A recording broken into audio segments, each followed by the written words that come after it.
This conference will now be recorded.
Town of Ennis,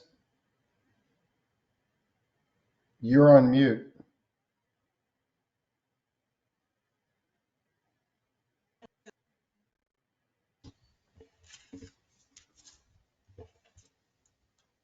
Okay.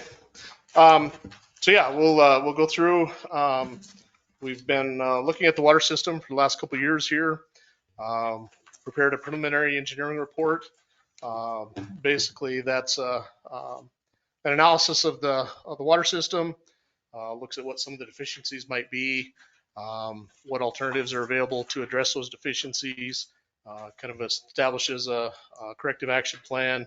Looks at the costs, potential funding scenarios, develops an implementation schedule. It's a way to facilitate public comment. And then oftentimes regulatory agencies, if there's some sort of a compliance issue, they require these reports. So we've looked at the water system, identified a few things that should be addressed, some more urgent than others. One of the first things we look at is population through the planning period. The PERs require the planning period of 20 years, so we look out 20 years. We started this back in 2022. So our design year for all these improvements is 2042. We look at the Department of Commerce and U.S. Census data to get the numbers that we need. Look at a small growth allowance over that time period, and we've established a population design population in the year 2042 of about 1,100 people. That might be a little conservative given some of the growth more recently, but we're going to find that that number of people is kind of going to be limited by the town's water rights. You only have the ability to pump so much water, and so once we kind of approach that population, the town's going to, if they continue to grow, we'll need to find some additional water rights, whether that's through some developers bringing some to the table or purchasing some, but that's really going to kind of limit the town going forward over the next 20 years. Looked at the existing water demand. That's necessary to calculate what we're up against and how to project that through the future. Right now, your average day per capita use, or basically how much each person in town uses over the course of the year, is about 326,000 or 326 gallons per day. That works out to a little over 300,000 gallons per day, or about 212 gallons a minute over a 24-hour period. Maximum day demand is basically the one day of the year where you've used the most water.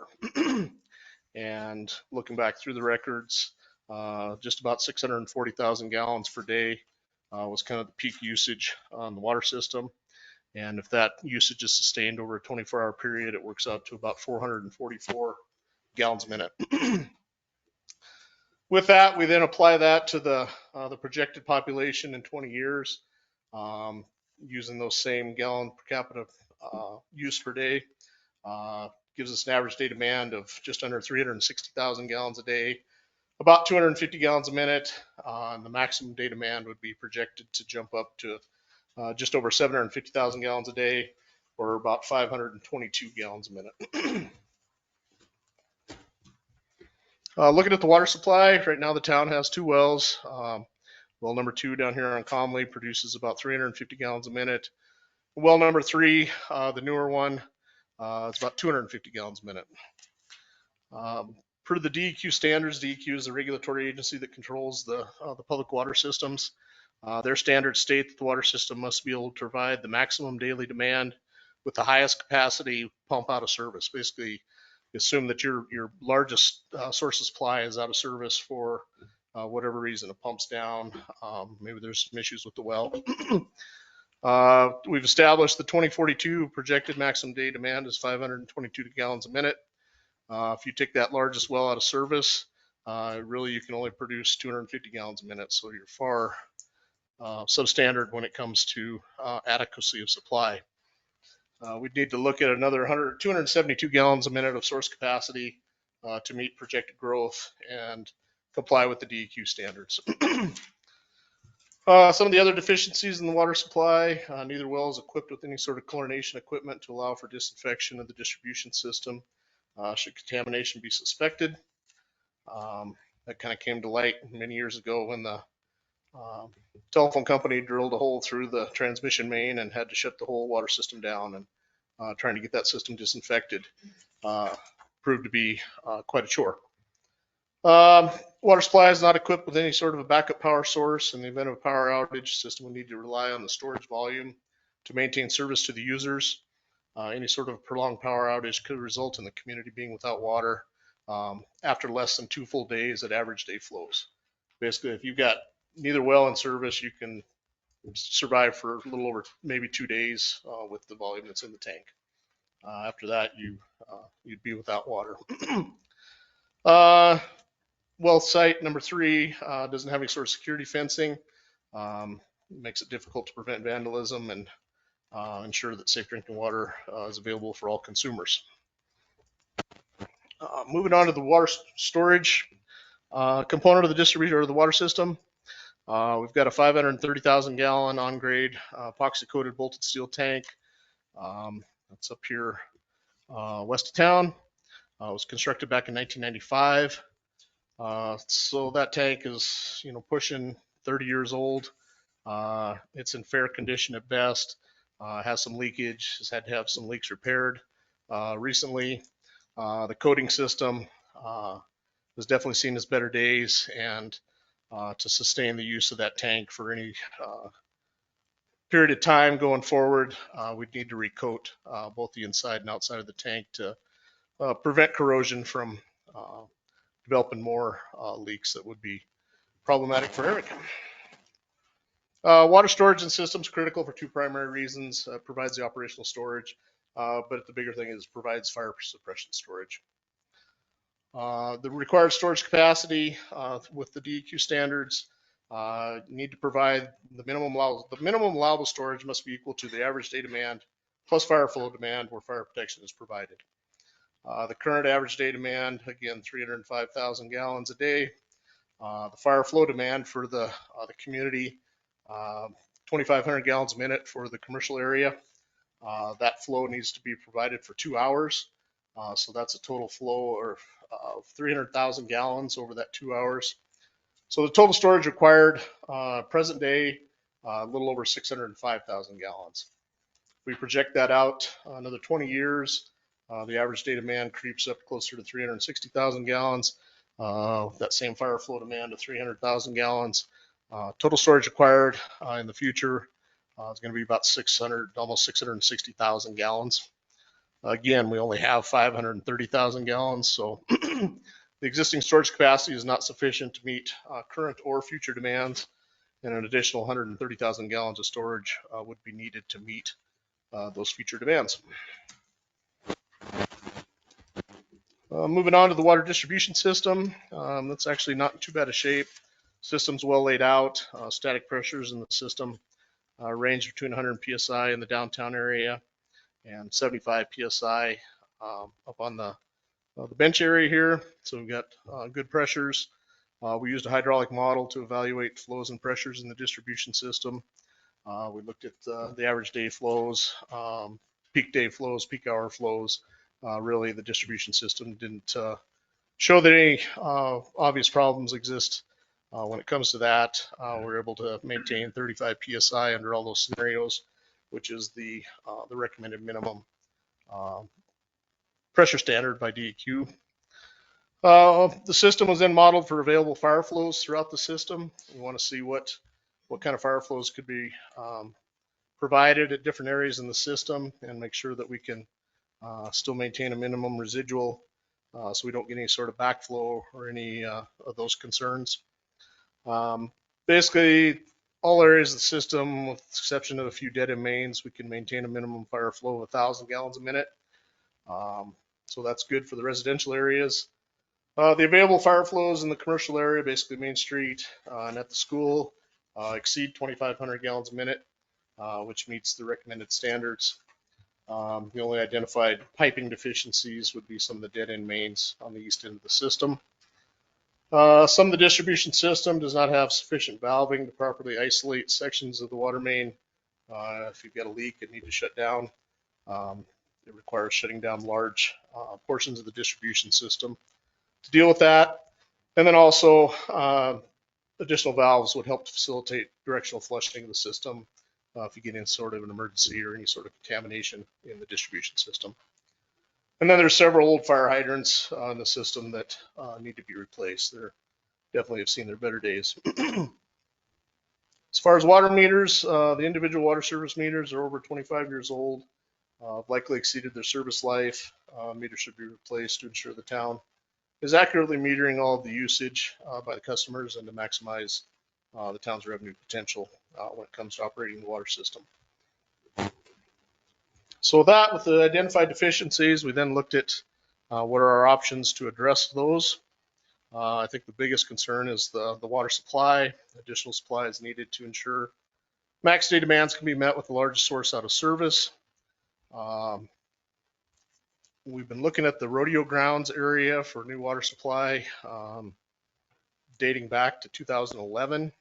Back then, the town completed 2 test wells at that site, 1 deep well, 1 shallow well. Initial testing of those wells did not result in the well capacities the town was hoping for at the time, and the town elected not to pursue further work on the test wells at that time. Due to continued water supply concerns, about 3 years ago, the town moved forward with the water supply hydrogeologic and exploratory recommendations report.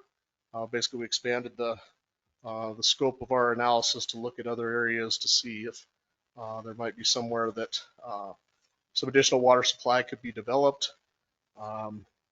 We had to take into account several factors: the hydrogeology of the area, source water protection, proximity to the town's existing water infrastructure, areas of planned expected growth, and also price and availability of real estate, which I think is becoming a more of a bigger issue at this point. At the end of all that analysis, we really felt that the rodeo grounds still provided the best and most reasonable chance of developing some additional water for the town. The deep well that's out there can produce 150 gallons a minute. DEQ standards allow you to use 2/3 of that maximum amount. So we could use 100 gallons a minute out of that well. Because we've shown that we need additional capacity to meet system demands with the largest out of service, that well could likely be completed as what DNRC calls a redundant well. It's needed just to not necessarily meet all of the system demand, but to meet system demand should some of the water supply be out of out of commission. And so with that process, we wouldn't have to go through any water rights permitting, which can be a quite expensive and lengthy process. The shallow well is only about 80 feet deep. It produced about 90 gallons a minute. The DEQ standards would allow for 60 gallons a minute usage out of that well. That well was constructed strictly as an observation well for testing purposes. It's unlikely to be considered a redundant well because we're not pulling water from the same water-bearing formation that the other wells in the system are. So we couldn't go through that redundant well process with DNRC. And to use that well, we'd have to go through a full water rights permitting for that or any other shallow well out there. So that probably renders those not a good option at this point. Some of the modeling we did suggested that drilling another deep well, basically about 100 feet away from the existing deep well out there, could potentially yield about 105 gallons a minute with a net usable capacity of 75 gallons a minute, because we'd be pulling from that same water-bearing formation as the other wells. That one could also probably be completed as a redundant well by DNRC definition and process.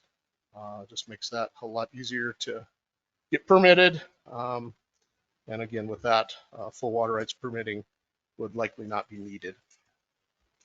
I mentioned previously the town's water rights might limit growth. The town's current water right limits the total pumping rate at any one time to 550 gallons a minute, whether that's out of one well or 5 or 10 wells. Right now, legally, you can only pump 550 gallons a minute. But we showed back in the projected water demands that in 20 years, we're going to be approaching a little over 520 gallons a minute. So it won't be long that we'll be approaching that maximum water right capacity. And at that point, I think some serious discussion and decisions would have to be made on how to best handle that. But I think in the interim, we plan in place would get us through at least the next 20 years. The estimated capital cost to develop a new water supply at the rodeo grounds, $925,000. Some of the other deficiencies we identified: add chlorination at each well house. The estimated capital cost for that's about $95,000. Providing security fencing at well number 3, estimated cost for that $11,000.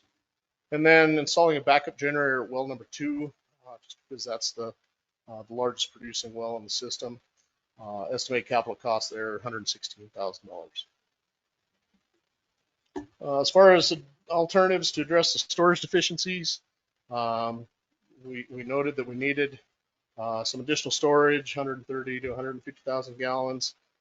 We could add a second tank out there that would provide that additional storage, and then recoat and rehab the existing tank. The estimated capital cost for that's $1.675 million. We looked at the option of eliminating the existing tank, building a new 700,000 gallon on-grade glass line steel storage tank. The estimated capital cost of that, $2.587 million. The other option is to build a new 700,000 gallon concrete storage tank. A little bit more expensive, a little over almost 3.1 million.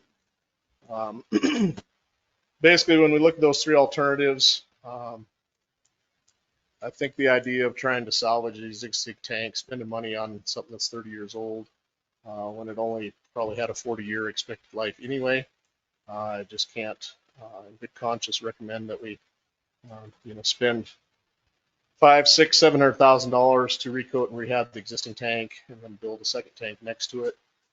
So I think that option kind of goes out the window. I think it boils down to building a new tank large enough to meet all the system demands. So you're comparing a steel storage tank to a concrete storage tank. We look at longevity, operation and maintenance costs, kind of take all those into account. And yeah, the glass line steel storage tank's a little bit cheaper, but it has higher yearly operation and maintenance costs. Won't last as long, it's not as durable. The concrete tank, we have some more options where maybe we could bury that if we needed to, depending on the site that's selected. So I think we've determined that the concrete storage tank is the way to go for the community going forward, and just to give you the most bang for your buck there. As far as the distribution system, we mentioned there's several old hydrants that need to be replaced. Estimated capital cost to replace those, $152,000. Some new valves to improve the operation capabilities in the distribution system. A little over 100,000 to add those valves. And then again, there's some dead end mains on the east end of the system that could be looped to improve flows, eliminate stagnant water in those areas.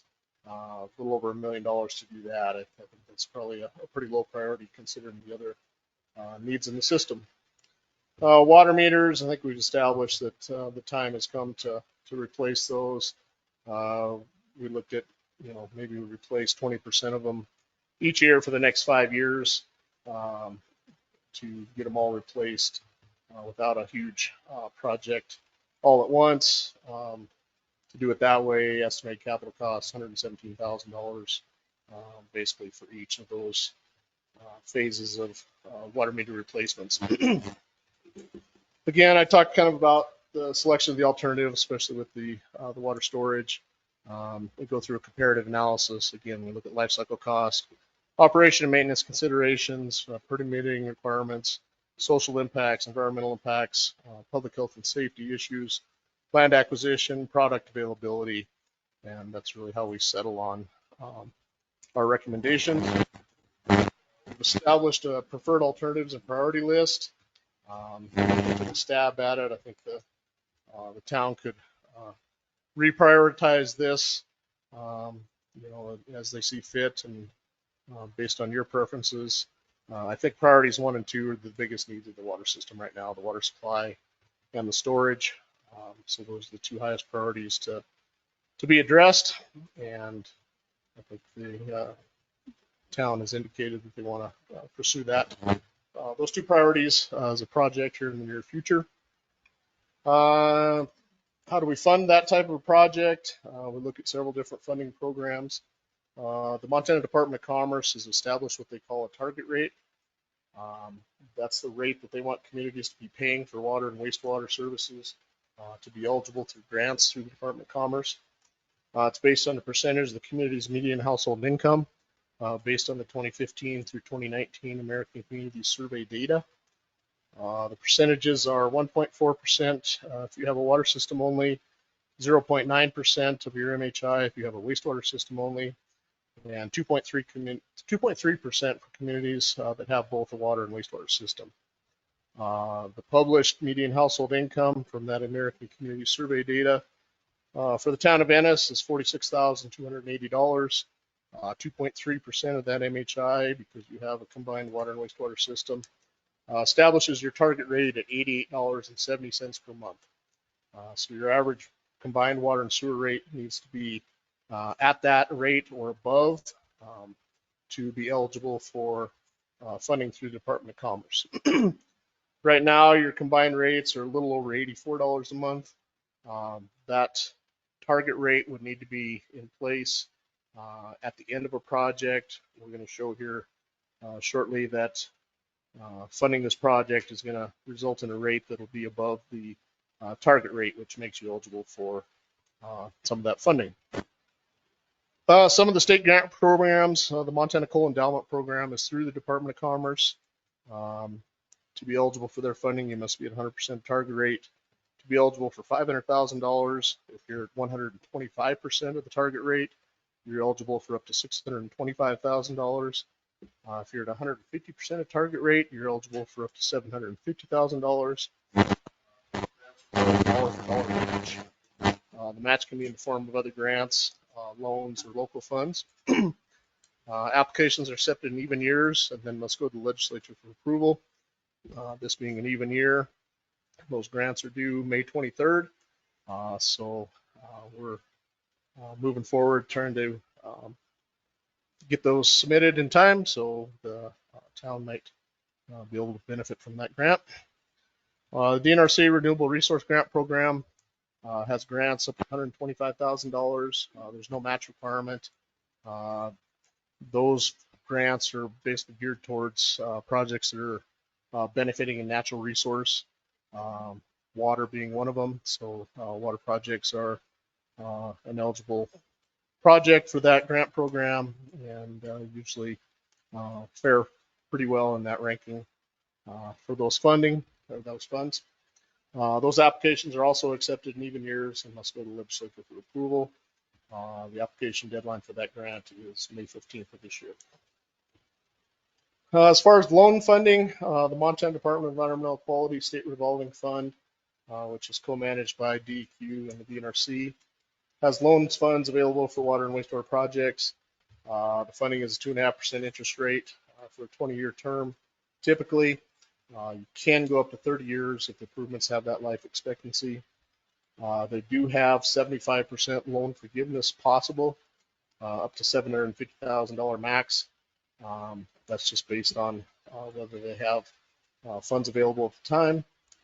You must be at target rate to qualify for loan forgiveness.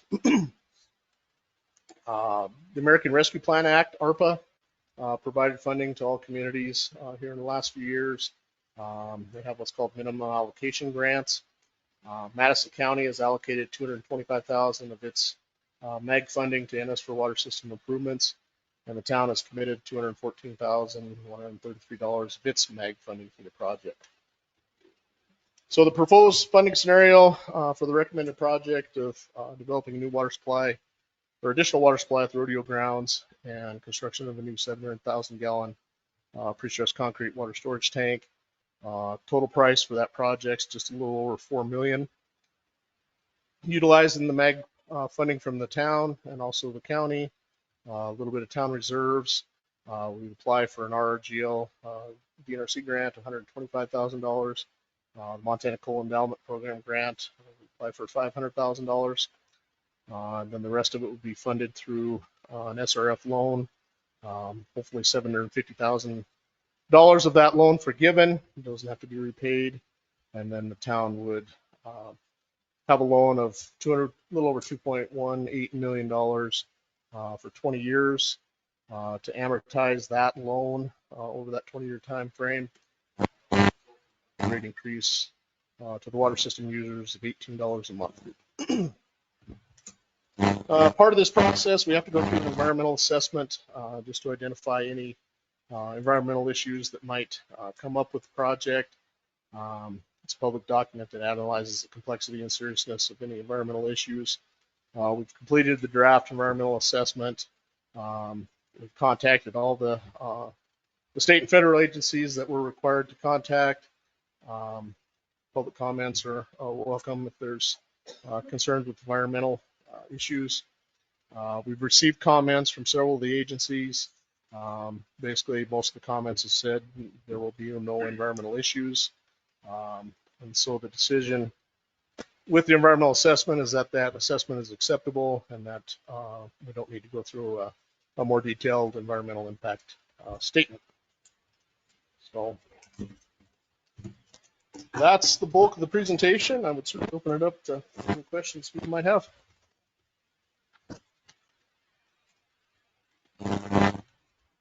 I realize this is redundant, and I thank you for bearing with me, but in the long run, it's probably help the town secure some funding for the water project. I have a question. You left out the whole section on system leakage. Are you not concerned with leakage anymore? We are. Eric just hasn't had a chance to do updated leakage. I think he's talking about trying to do it tonight, in fact. It's still an issue. It's not gone away. We just using 2012 data at this point is nice to have some new data.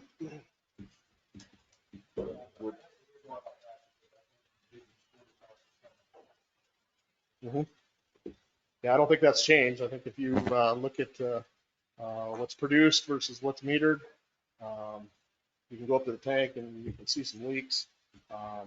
Those numbers do approach 45% of the water produced.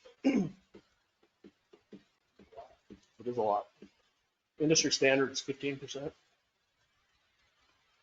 No, not all of that's leakage. I mean, there's other unaccounted for water. I mean, if you've got some parks that aren't metered that you irrigate or flushing fire hydrants, all those kind of go into that number. But in general, I think there's some system-wide leakage. I know the town has spent considerable effort trying to identify leaks. I think they have, correct me if I'm wrong, but I think you found several and have reduced those. And I think, just given the age of some of your distribution lines and service lines, that it's going to be there, and without a wholesale replacement of the entire system, that we might reduce that number, but it's not going to go away.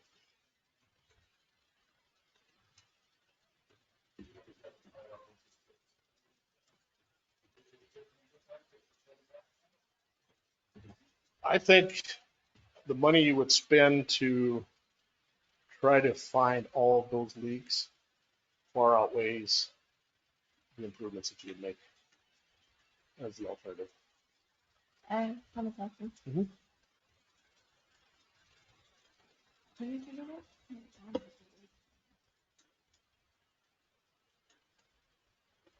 up? Oh, like he stated, so we do have leakage issues. Wouldn't that be a bigger priority than saying adding chlorination at each well house? As once you add chlorination, you cannot remove it from the system? I don't think we were ever talking about adding chlorination and using it full time. It would just be available should you have some sort of emergency where you need to disinfect your distribution system. Which we've had. Yes. The leakage is not something new. I mean, the town has been addressing this for 15 years now. Probably made some small dent in it, but it's not ever going to go away completely. I mean, like I said, unless you replaced all of your distribution system, all of your service lines, and that's only to the property line. You don't know if people have leaks in their individual service lines, which I don't think you're responsible for, are you? You're only responsible for curb stops. So, I mean, we're talking a $15 million project, I would guess, to replace the entire distribution system.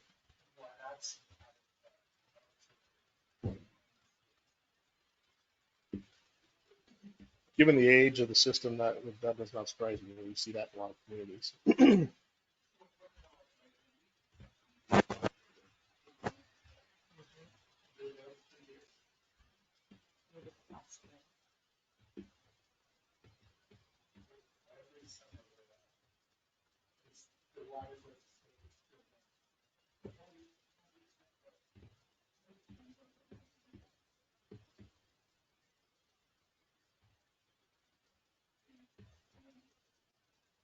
Well, the way they do the leak detection, basically it's an acoustic. They send a signal down the line, they listen. I don't know if they could do that on each service line to the house. You would have to do it from.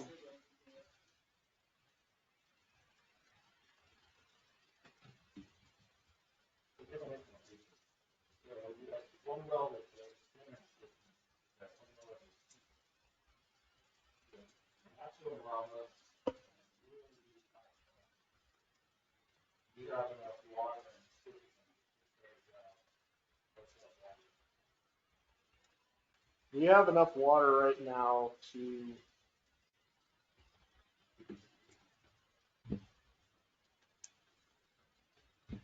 we can meet the average day demand and meet a 2,500 gallon minute power flow for 2 hours.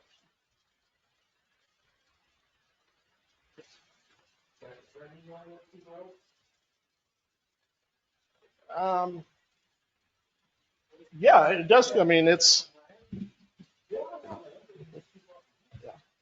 Yes, I think it's a concern. I don't think you're unique. I think a lot of communities only have 2 wells. I mean, most of them have the minimum. Yeah, you have to have 2. If you have groundwater supply, you have to have 2 wells because if one's down, you still have one.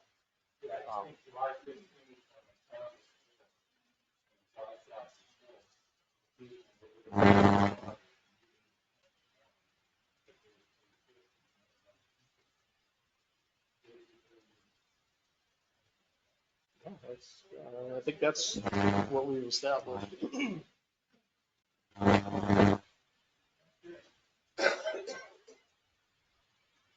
And again, I mean, this isn't something new. The town's been looking at this for 15 years, and it just, at some point, it kind of comes to a head, and something has to be done.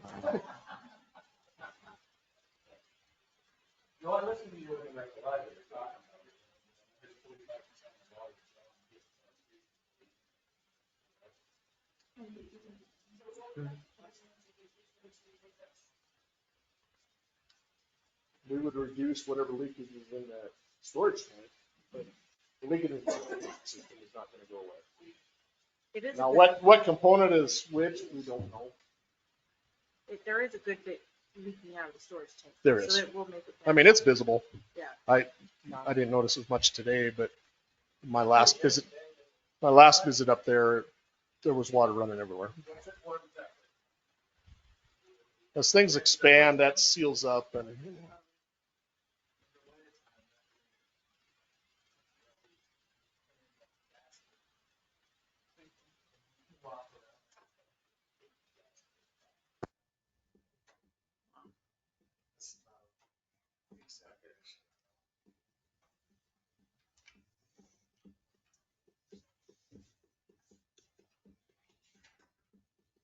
Other questions, comments?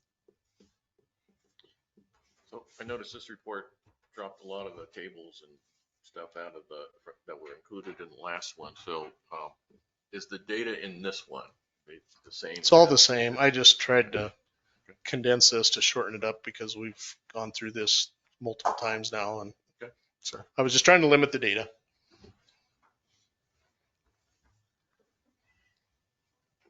But yeah, nothing has changed since February. Where do we stand with our grant? Are we ready to? So as part of this process, after tonight, well, we kind of met a weird time crunch. We have resolutions that we need to adopt, but we had those finished up Tuesday evening, so not enough time to make public hearing notice. So we can do them next week or the week after and adopt all those, and then that's. We meets just us. need those by 10th of May. Mhm.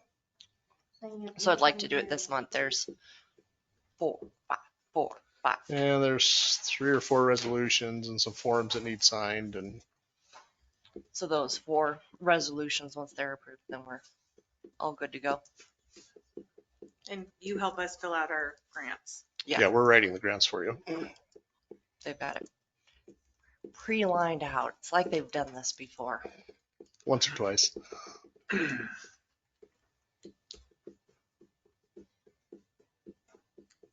Any other questions? When we're searching for land donors, when does it get cost prohibitive, like the number of miles that you'd had to run pipe to town from a well? I mean, ultimately, don't you have to, wherever your water tower is located at, you'll have to pump it up to the water tower. So Mike? that's on. I know, it doesn't have a light either. Obviously, the closer to the existing system, the better. I don't know if I have a good number that where you would be cost prohibitive. I mean, we can size everything based on length of pipeline and size, and but the further from the system, the more expensive it gets. Yeah, let's just say, how far could you run on $1 million? On pipeline, Just curious. figure $200 a foot. However far that goes for $1 million, so it's at 5,000 feet. How much land do you, like a quarter of an acre would be sufficient For which for the new holding tank? we need about an acre, maybe just a little less. The tank itself doesn't take up all that much room, but we need area for the construction, the crane, the casting beds for the concrete. It's by the time you're all said and done, if you had an acre, that would be great.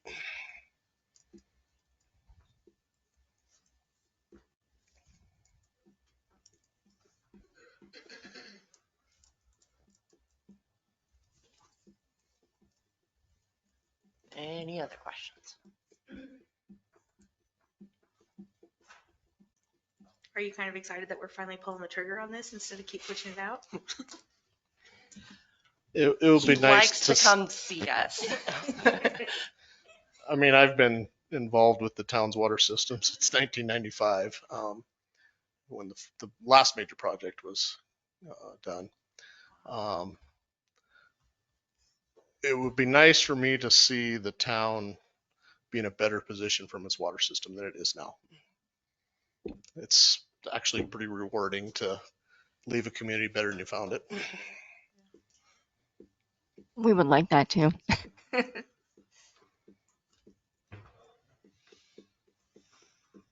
All right, any other questions? Do 3 calls for any other public comment. All right, I'm gonna say second call for public comment on the PER. And last call for public comment regarding the preliminary engineering report for the town of Ennis's water system. All right, closing public comment. So are we going to adopt this final PER, please? Yes, I'll move to do that. What? Yes. Do I make a motion? I make a motion to please. You got this. Oh, adopt the PER. Right, that's it. Was there a second? I second that. All right, any other discussion on that? And proceed and schedule. Is there any way to move the, oh, no, never mind. Nothing, I got it. Nothing. He answered my question, so I understand the chlorine thing. No other discussion? Calling it. Aye. Aye. All right, motion carries, and we will schedule to make sure that we have all of our resolutions and signatures to you before May 1st. Oh, that'd be great. Since They can May be inserted 15th is last the- minute, but the less we have to I scrap them know. to take care of it, the Everybody better. loves midnight workshopping. Thank you so much. Yeah, thank you. And I have all those and I'll get them out to the council probably tomorrow morning so you can read them. Miles, $1 million. Thanks. Thank you. Anything You else can for me? drive home and- I don't think so. I think through that's then. all the excitement. See you guys. Thank you. Thanks. That's our 1 mile radius. Can we even afford $1 million to do that right now?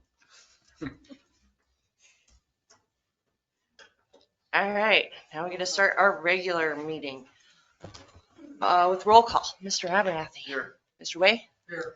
Mrs. Hankey. Here. Here. Corey. Here. All right.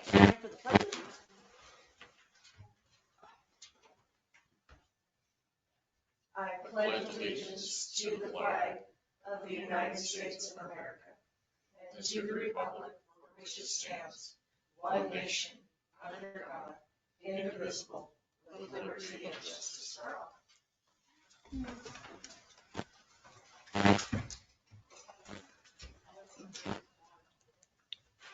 All right. Next is the approval of the March 7th meeting. I'll move to approve the minutes of the March 7th meeting. Second. Any discussion on the March 7th? All right, then I'll call the vote. Mr. White? Aye. Aye. I wasn't present, so I abstained. Next is our regular scheduled meeting, the March 14th meeting minutes. I move to approve the March 14th meeting minutes. Second. Any discussion, correction? All right, then Nikki, you're up first on the vote. Aye. Aye. And our work session on the 21st. I'll I'm- move to approve the minutes. I'll second that. Any discussion on those? All right, then Brandy, you're up for calling the vote. I abstain. I, Aye. Aye. All right, 2 department reports. Karen? Is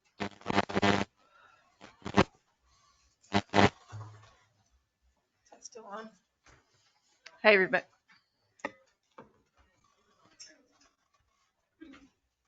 Okay, we're good. Hi, everybody. So, March and part of April have been a busy month. We're doing well. We had a couple of slow days over spring break. We got to catch up on a couple of projects, which was very nice. We had just last weekend a great event at the library. There's a nice article in the paper about it, Unwind at the library. We had some community partners come in as well as public health for Stress Awareness Month.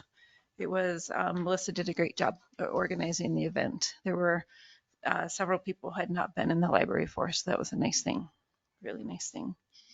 We were closed on Monday. We took a day for staff training. We reviewed all of our policy, made sure we were all on the same page, reviewed some new policy put into place. And we also formed, not done yet, but we formed an action plan to accompany our strategic plan to see how we could outline achieving some of the goals we set for ourselves. One fun thing actually we took a few minutes on that day and went up and down Main Street and handed out eclipse glasses. So I wish I would have had a camera, but up and down Main Street. Yeah, it was super fun to see everybody out for the eclipse looking up. That was really, really fun. So next week, our staff will be taking turns going to Butte for a Library Association conference. That will mostly be attending membership meetings for different consortia that we belong to. It's how we share data among other libraries in the state, and we all do membership meetings and go over bylaws and action plans. And our staff will be, it'll be continuing education credits for them. And we're busy getting ready for summer reading program. We have a full program this year for kids and tweens and teens and adults. So we're about to start our busy season. And lastly, April is also Child Abuse Prevention Month. So if you drive by the library and see lots of awesome pinwheels out on the lawn, public health is using that space to call attention to Abuse Prevention Month. And you've got the rest of my report. Any questions for me? No? Okay, thank you. Thank you. All right, you have John's. He is over at the school for internet, social media. There's a whole presentation. They had guest speaker come in as well. The kids went through the course throughout the day. Apparently my child got invited to Snapchat from one of the presenters. They were testing to see if they were good about screening for Snapchat and how to be aware of that and what they not great people bait you into. So it's very worthwhile in our growing environment of social media to be aware of the downside of it. So I'm glad that's going on at the school this evening. This evening is the parents portion and how to monitor what your kid is doing. Kind of wish I was there. All right, Eric, you're up. Oh. Are we going to see cheap more here? Yes. This was a pre-scheduled at the school I thing. know, the last 3 meetings. But no matter.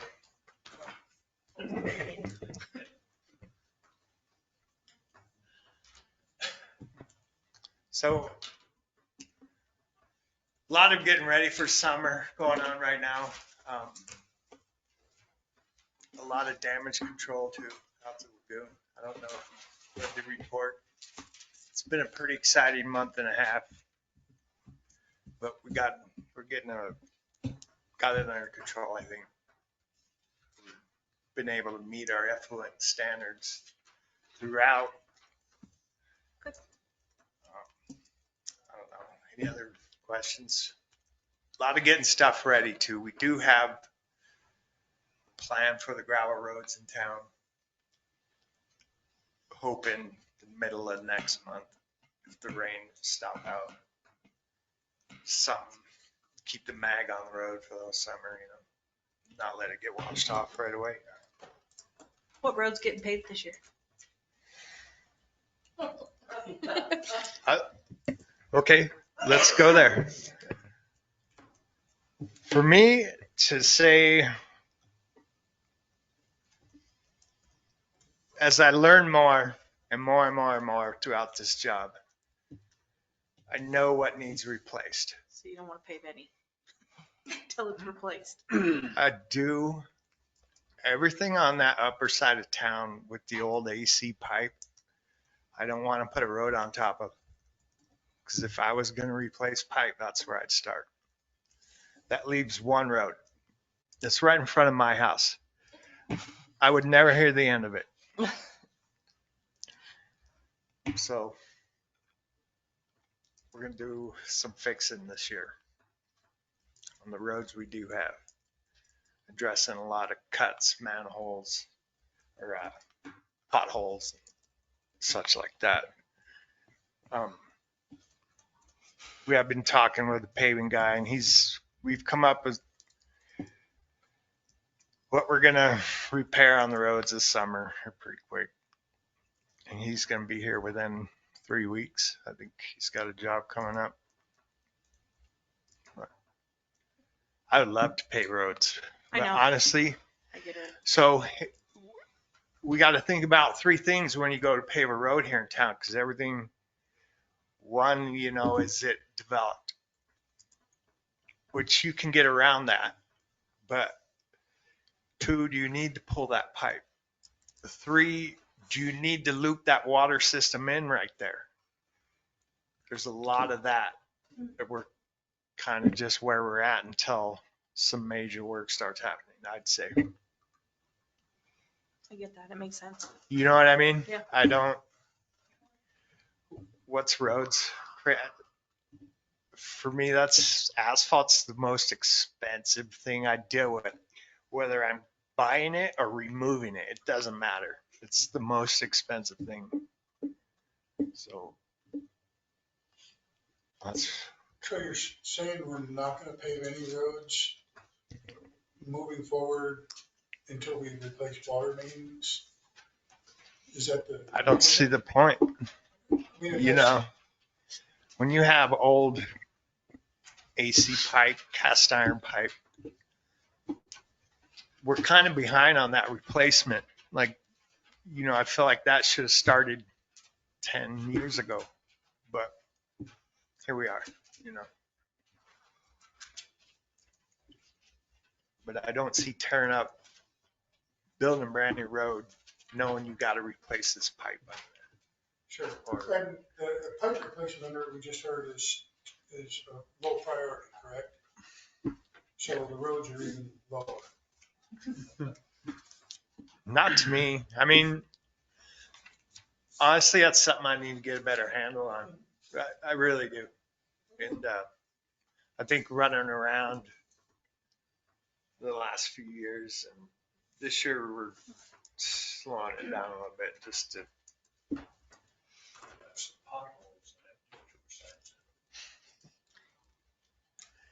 I think you have to plan it section by section. You know what I mean?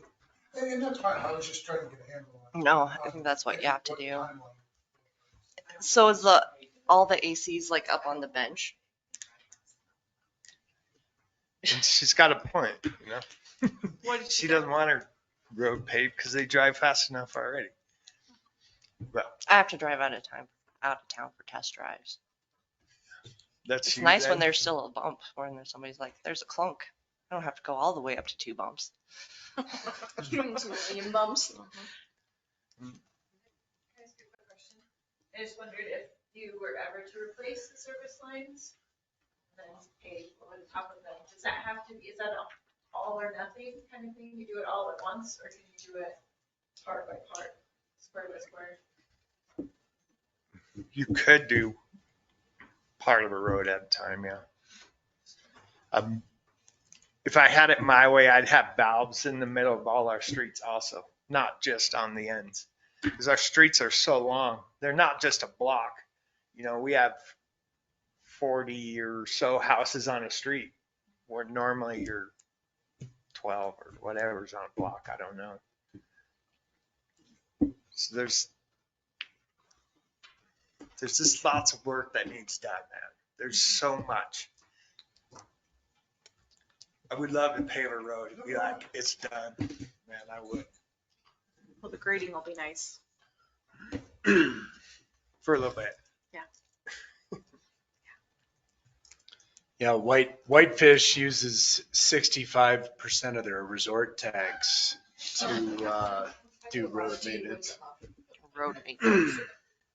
It's a pretty awesome move. Yeah. You know, Corey, we could get a lot of pipe replaced for who knows what. It'd be amazing. Just throwing that out there. So yeah, the lagoon is looking better. It was, I don't know, it was pretty surprising to see that happen out at our lagoon so quick in 1 month. But did you still, The way we run it in the winter, we were able to switch over and use a different pond while we were treating the other two. You'll see that nice charge on claims for bioliches. Those are bugs we added to the system in the lagoon. That's helped amazing. and your discharge levels were good, no penalties?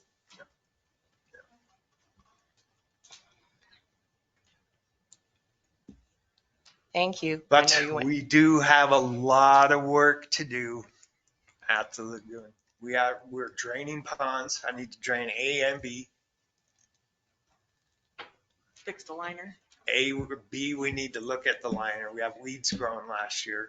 That's just, so we have to look at that liner. We have to replace a valve. Now that the weather's warmed up, we can suck one of those out. Unfortunately, that's the one pond that's still, the water's just pure brown yuck. You can't. That's not the one with the turtles in it, is it? That No more is. They all have turtles in them. You laugh. About the lagoon area? Yes, sir. So if we're gonna update all the water systems, do all that stuff, does that need to be updated? No. So No. at this point, we went through the first phase of a preliminary engineering report for the wastewater system. And it's updated as far as it can go without knowing the next phase of DEQ's And our standards. Our design capacity for that lagoon is 2,300 people. That's the design capacity. Now that's going to go way down with all the commercial stuff wanting to push in. You know, that's going to go down and down and down. It's 2,300 like residential. Residential, yeah, residents. I mean, when I look at that from above, it scares the crap out of me. That thing is so close to the river. Any failure, anything. You should watch it all winter with me when it's gorging. And When you declare emergency. when you're freaking out, sandbagging not about the park. along the edge because of the gorge, yeah, that's Yeah, scary. that's what I mean. It's in a flood zone. Right. It works every year. And scary to me. It turns, You it turns, look at it from the ground and, hey, there's those ponds. And, hopefully I'll strip it. But when you look from above, you see that little bit of Madison River right next to it. That is scary. I will tell you this, the dikes around town are the exact same height as the dike out of the lagoon. They're all that high. So it's kind of made that way. Without a, So the overall plan for that is just to keep the PER updated so that as DEQ changes the standards, and if we need to change something, we're still going to be eligible in our cycles for grants if there needs to be a change in it. But they've been saying for the better part of 4, 5, 6, 7 years that they're going to change the standards for testing. And well, no, it's not testing, it's phosphates and nitrates mostly, and do it as a watershed view of how much is allowed in this, like an area, but they haven't set those. Every year we kind of expect it, but there's been no finalized date on when they're setting those. yeah, and our permits aren't even getting updated because they're expecting more. Because we were supposed to update 2 years ago, 2016. 16. So that they're haven't made a decision in a minute. We're patiently waiting. I'm patiently ignoring. Can I ask a question? You painted the floors at the bathroom. Are you gonna seal them too, or is that? Yeah, it's done. Oh, really? You sealed them and everything? We've been fighting dang water leaks for a couple of days now, but I think the guys have pretty much got it under control now. It's about ready to be open, so I'll be open the 15th. We do need to redo. There's too many repairs to repair anymore. So next season, the water lines in that building are going to have to get changed up. It's just adding up. Every year it's worse. What's that cost and why did you do that? Yeah. Just curious. Right. We submitted what were like immediate repairs for the state funds part of our rest area. So we only get so much a year for that. And it goes down. It's going down every year. And our costs are going up on it every year. We're there.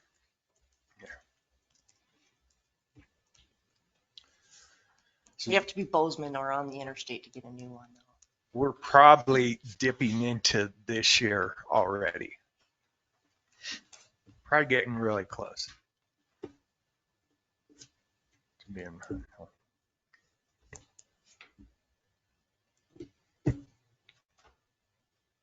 Anything else for Eric?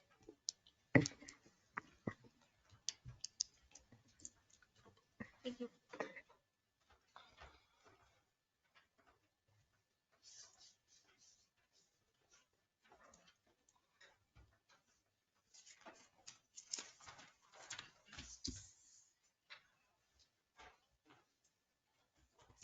So for the month of April, I did 4 sign permits, 1 deck auxiliary permit, and just 1 zone site permit.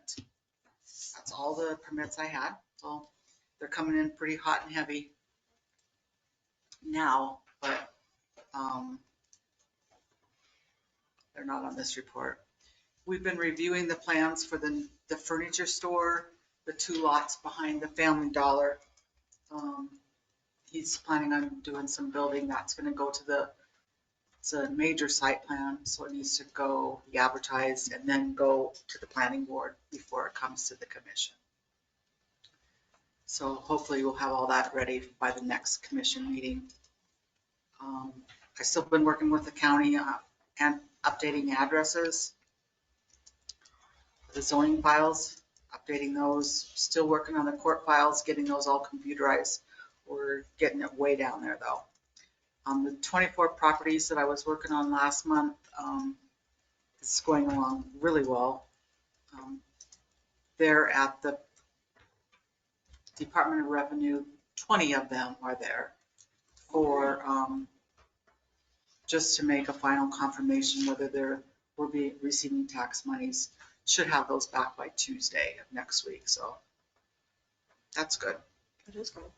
Yeah, I think most of them have already been taken care of prior. It just, their records weren't there to follow them up. So this way we'll all know for sure and it'll be stamped and sealed. Yeah. Anything else? Where did you say that building was planned to take place? It's gonna, It's right behind the Family Dollar. Mhm. There's 2 lots. We own one little portion is a park, and then there's 2 lots right behind the Family Dollar. And that's going to be developed? Yes. on the Family Dollar side of Prairie? Is it in the street? No, That's the street name that we couldn't, no, that's not Prairie. it's Hutchins. Or Hutchins? Okay. They actually are a portion of the old Madison Foods. We annexed them all in at the same time. Actually, those 2 lots were annexed with the North 40, but they belong to Madison, the old Madison Foods. David Lyons owns them. What's he proposing to put on them? A gym and I forgot what his wife does. Accounting. Yeah, accounting and offices. Are they going to use the existing parking lot for their parking lot?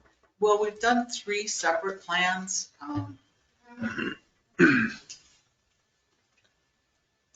Different views of it.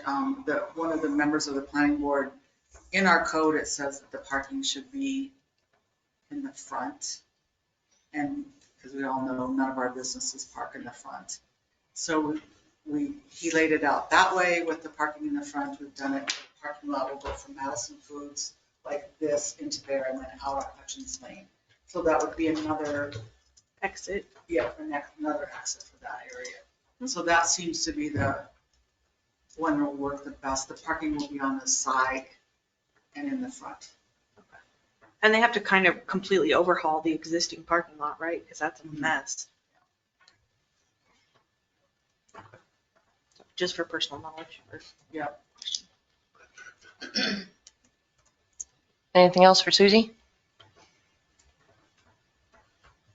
No building permits? Just one zone site permit. And I have a triplex also right now, but it's not on this recorded. I'm just gonna put it on the next one. I just got it. And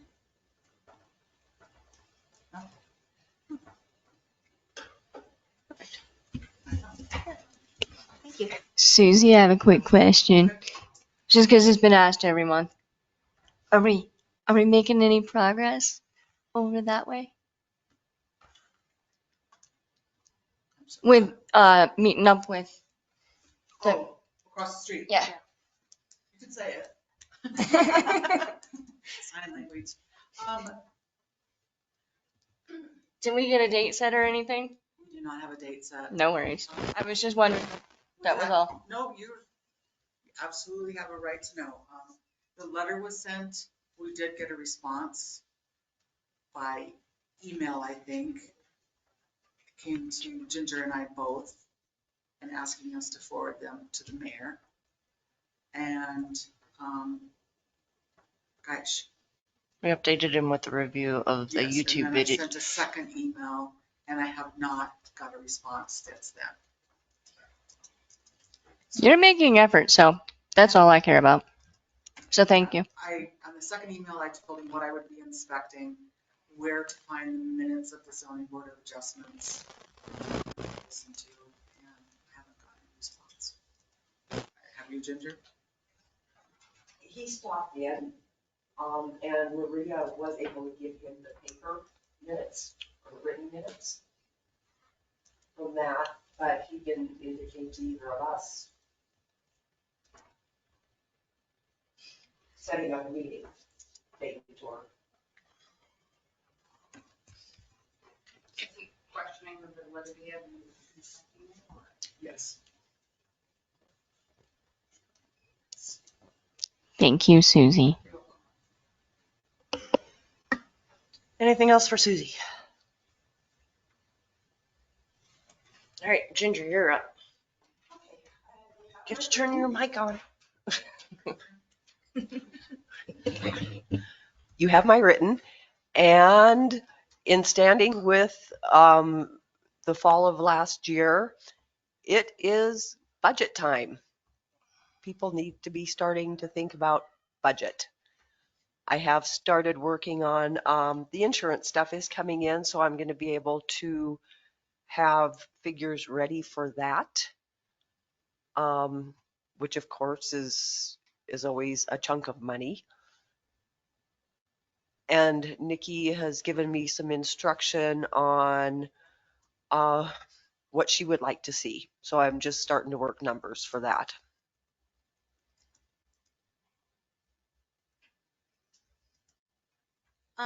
In the claims, it looks like there was a large chunk of change, $20,000 to Ennis and Associates. Is that for our standard audit? Or what, can you tell us what that's about? It's broken down, Nikki. Okay. So you've got your standard audit, and then there's also other reports that were done. Okay. So it's a breakdown on their invoice.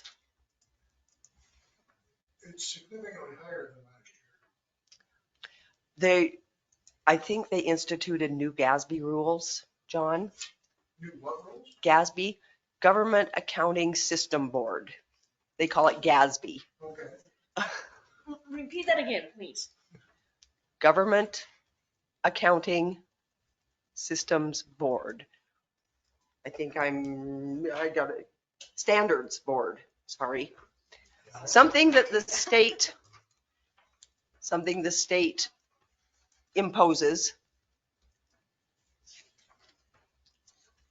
that is also included. Just noticed it went up like 6,000 or something last year. 7,000. And plus it does go up a percentage every year. And Certainly. I sat and talked with the auditors while they were here specifically about this and like watching what other places were paying for audits. It's so as most things that I've noticed around the country, there's not a lot of people entering the field. And they said like way back in the day when they started, it was something you kind of did in the off season of taxes to kind of get you through. And it didn't take that long, and it was not as complex as it is now. And so parts of it are taking more time. And now that there's actually less and less auditors that are qualified to do it, and fewer entering, they're trying to decide which ones you do. Like they have some counties that take like 6 days. Are they going to continue to do that next year? Because they're actually having one less auditor on their team. So can they handle that what was a 6-week audit would now be 12 weeks of them sitting there? So are they going to have to cut down how many clients they have? And he said 3 other firms that also had, that were about their size that lost one of their senior auditors over the year. And so more people are trying to so they cut a whole bunch of their clients. So now they're trying to get into Ennis, and so it's stacking like the price because basically now you have a super high demand with fewer and fewer doing it. Don't quote me for sure, but I know it was right around 180,000 was Bozeman's audit. $180,000 for the audit. They said most towns around our size run anywhere from 15 to 25, some up to 32. In this, for the audit, each department pays equal. Do we split it up between all departments equally? It's heavier in some than others, just because of I kind of do a weighted thing for like the administration, which covers all of general fund.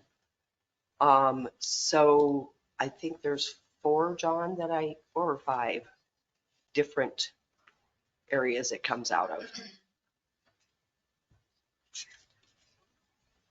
So did they break out on there and what's the increase in price? And the report did cost? They broke out the cost on each report, yes. The increase, no.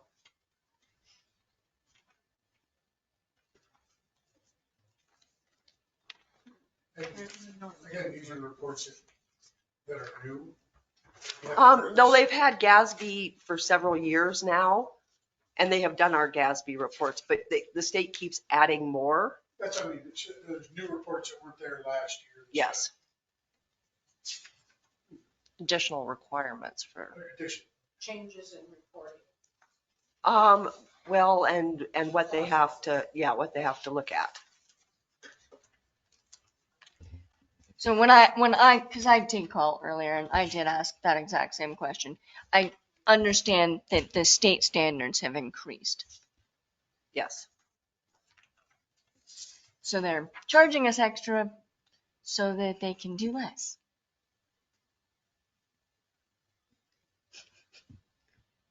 Yeah, it's not really broken down at all.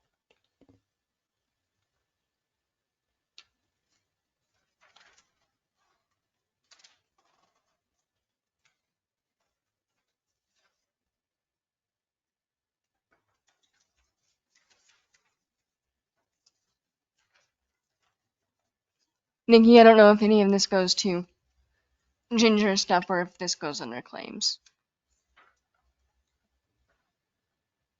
Mostly I think we'll under claims. Because I think there's questions. Does anybody else have a question for Ginger particularly until we get to claims? No. Okay. Sorry.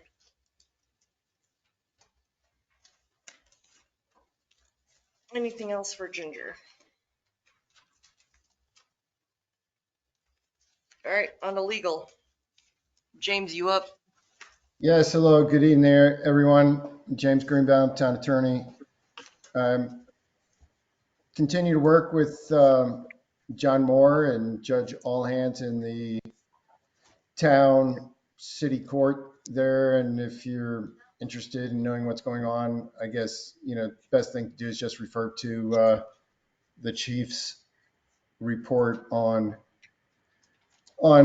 criminal activity there. As a prosecutor, I have certain ethical considerations as to what I can comment about, regarding ongoing investigations and prosecutions. So that's why I really don't try to delve too much into that issue. On the civil side of things, zoning administrator Susie Sprout reached out to me. I believe that was earlier this week, could have been, a few days before that, about some signage issues regarding the Madison Foods. And, I tried to provide some direction and input on all that. And I'll tell you, after looking at the signage ordinance, and I mean, it might be something for the commissioners to take up in the future to look into, and just, there might be, the need to maybe update some of the signage ordinance definitions and some of the provisions in there. Some of it might be out of date or just needs, further revision. But hopefully I provided some decent input and direction on that. Had the occasion to speak with Mayor Nikki regarding some of your legislative items that are on the agenda. So, I don't want to get too far ahead because that stuff's on your agenda coming up, the MOU and special events, panhandling, things of that nature. Also, Commissioner Hankins reached out to me yesterday about the panhandling ordinance, and I think Commissioner Hankins, she identified an item in there that should be revised. But again, we could deal with that when we get and look at that proposed legislation as it comes up on your agenda this evening. Other than that, I guess I could go back to Justice Court to the extent that with the new judge, Judge Allhands, and the court clerk, Susie Sprout, I mean, they've been going back and reviewing some of the older files and finding where there are cases that are outstanding, non-compliant, maybe fines are outstanding. So, I give credit to the court clerk and to the new judge in going back through those files and finding what matters are needing attention. And that's making up probably a big chunk of the calendar, at least coming up on Monday's court calendar, compliance and follow up on those sorts of issues. I guess other than that, I'll just, I'll give you my further comments on the MOU, the special events and panhandling items as those come up. If you have any specific questions for me, I'd be happy to entertain those at this time.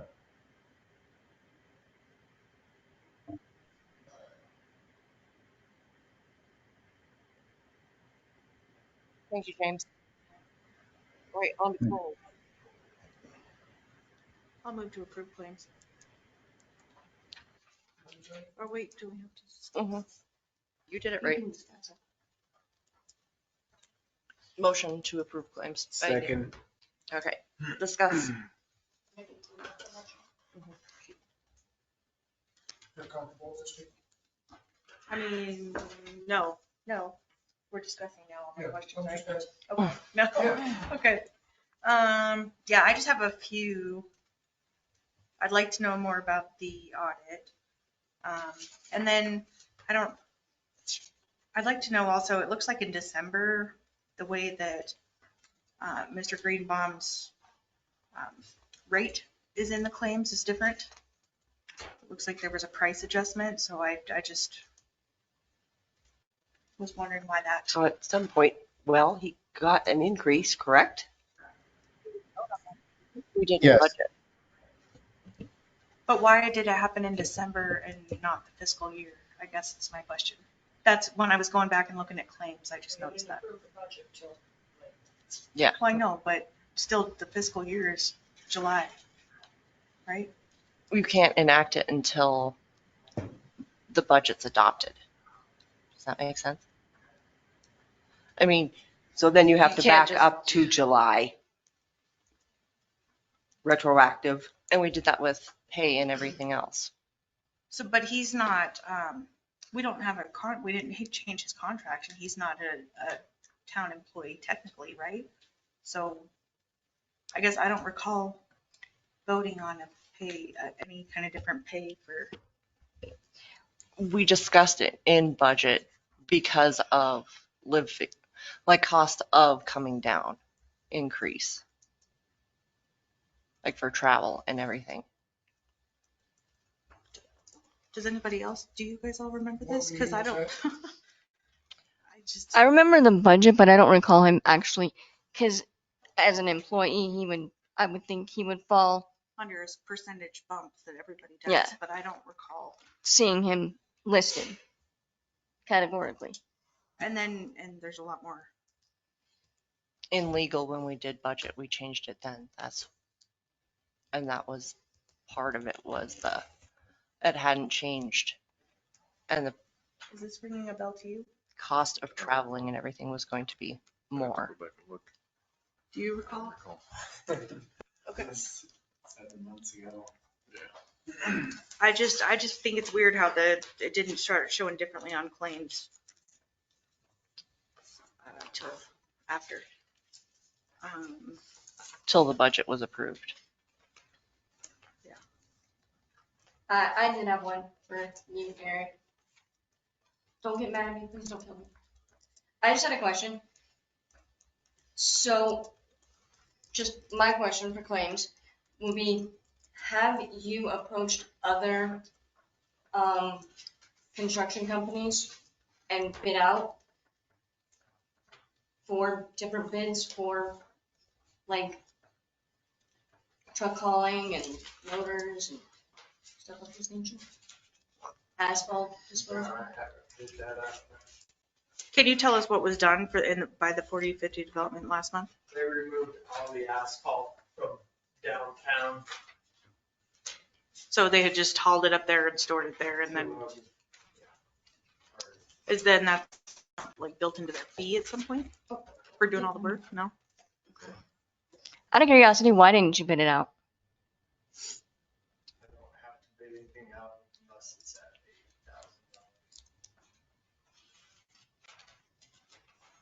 at At $1,000? $80,000. Oh. Got it. That's the rule. If a project's gonna cost over 80K, then you have to bid it. Then we have to bid it. Mm-hmm. Has to go to bid. Okay. And you confirmed earlier the probiotic scrubber was you? Yeah. Yeah. How about seat covers and radio replacement? Is that you? What's that? Seat covers and radio replacement? Is that you? AC recharge? Mm-mm. Okay. I also have a question about the cell phone bills. Like typically it's Alex and Kyle have their own separate. But this month there's just one for Alex and then nothing for Kyle. But then in the claims, there's like A cell phone charge for $271.60. and then two for 2514. So I guess whose are those? Okay, wait a minute. Okay, you're confusing me. Okay. So Alex, Probably the purchase of my work. Something I can see. I don't think so. Alex and Kyle get $25 a month for their cell phone use. Did you And see then that? this month tagged on to that, I think there was travel expenses that were reimbursed I'm just talking about on the on the cell phone bill itself. no, like you. So on the what you email us for claims, the I don't know what you call this thing, claim detail. Okay, There's one for Alex, but there's nothing for Kyle. And previously, every month, usually there's one for Kyle, like a line item for Oh. Kyle. did I miss him? It's not there. Okay, he's in the stack. And he normally is. So I was just questioning that because it's, Okay, Nikki, maybe I didn't go far enough. I don't know. hang on, they should be So then what is alphabetical. the two charges for 2514 every month? I know I asked this, but Oh, in Public Works? no. Further, Chase card service. is that what it's under? Mm-hmm.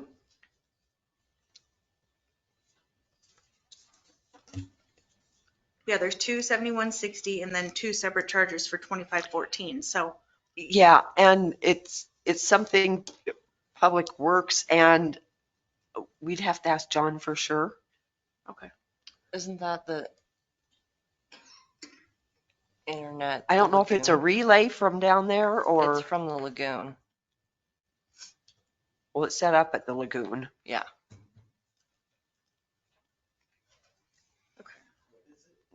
Well, under cell phone, or telephone, cell phone, we always have the lagoon separate because it's got its own Well, it's got its own phone line. phone line. And then underneath it has phone system / monthly. So, but that's not cell phone. So that's probably the separate line for Lagoon. That's what I think. Okay, at the lagoon, that's a Three Rivers number. So that's on your Three Rivers bill. Okay. The 2514 that's charged out to water and sewer, I know it has something to do with like a cell phone repeater or something that is set up, and that's just their portion of that. And so the 27160 is like yours. No, he said it was for his new car. He didn't know. Oh. No, that it's a service of some kind, Nikki, and I can't tell you 100% because it's not. Mostly this. Look on the Chase bill, and there That's there what I should was- be an explanation. Can I have that? That's what I need. Like, This tells me what it is, but that tells me what it actually is.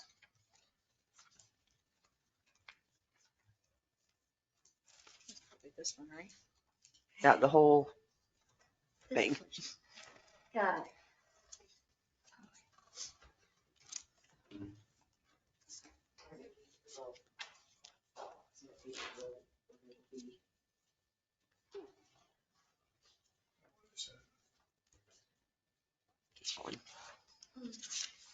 That was my mistake though, because Kyle's is just further down. Yeah, but Kyle was 5 times. Oh. So the cell phone use, Alex and Kyle is the same. Uh-huh. But the conference related expenses, Kyle's is 5 times as much as Alex's. Wow. Alex still works out.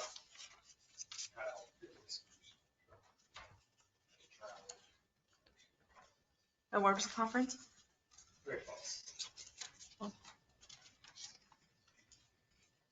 That's what that reimbursement. Travel.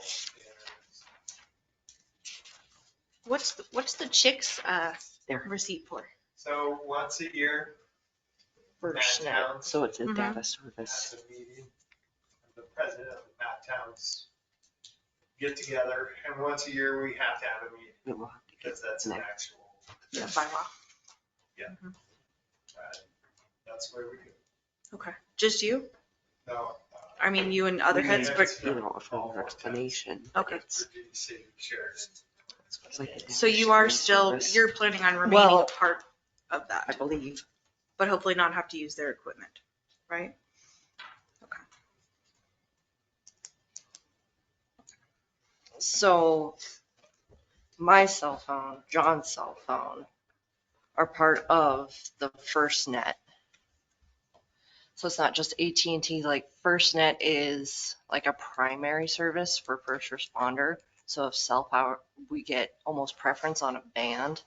If there's an overload, that's what it is. And then of that, Eric's cell phone's on there, and 5028 of that Would be Eric's. is Eric's.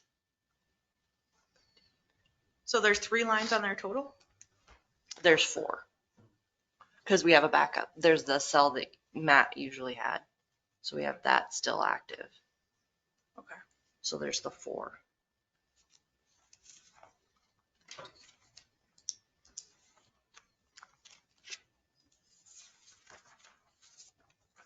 Ginger, I have a question for you. On the Ennis and Associates, there's 10 line items on there. They all have the same date. Is that because they were all submitted on the same day? There's only a description on line 1. Is it possible to have a description for each of the different line items? Oh, I certainly could. Might help better understand what they. Yeah. And it's Yeah, just how, I'd like that broken down. Well, I think that's because they're putting it in 10 different accounts. Is that?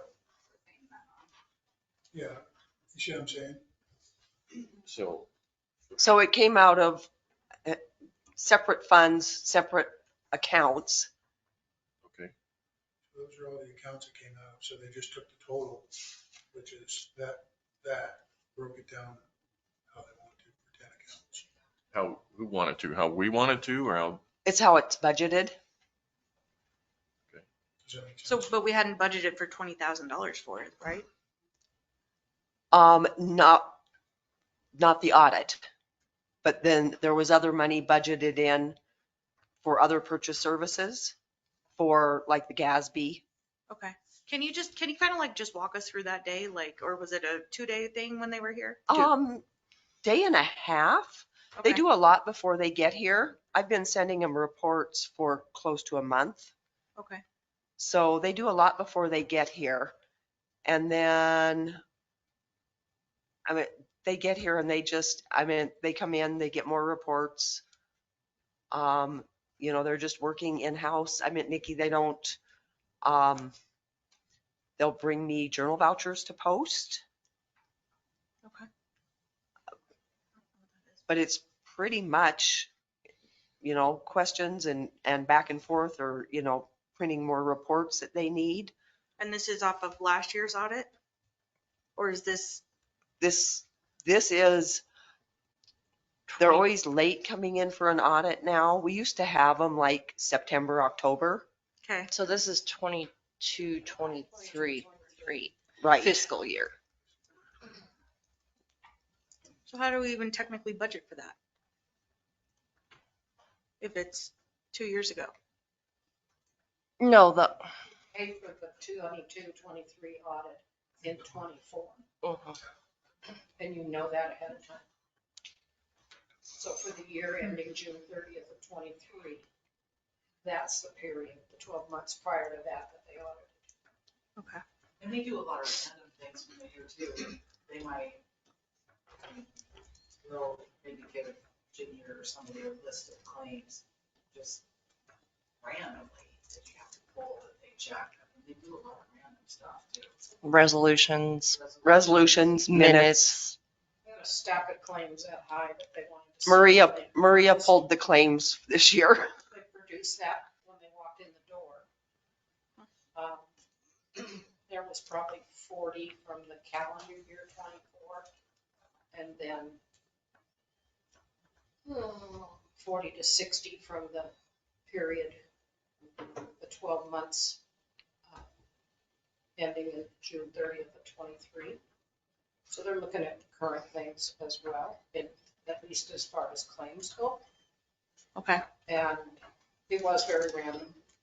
I don't know how they made the selection. There didn't appear to be any pattern to me. Okay. I've worked for auditors before, so I have an idea of what they're doing. But didn't fit anything I'd ever done. Okay. And then we'll get the audit results. The preliminary should be next month, and then the full it might be before next month's meeting. No, like I said on my report, I'm working on 2 reports for them now to get to them. And hopefully we'll get those finished tomorrow. Then I have to go over those with Nikki for her review. And if there's revisions.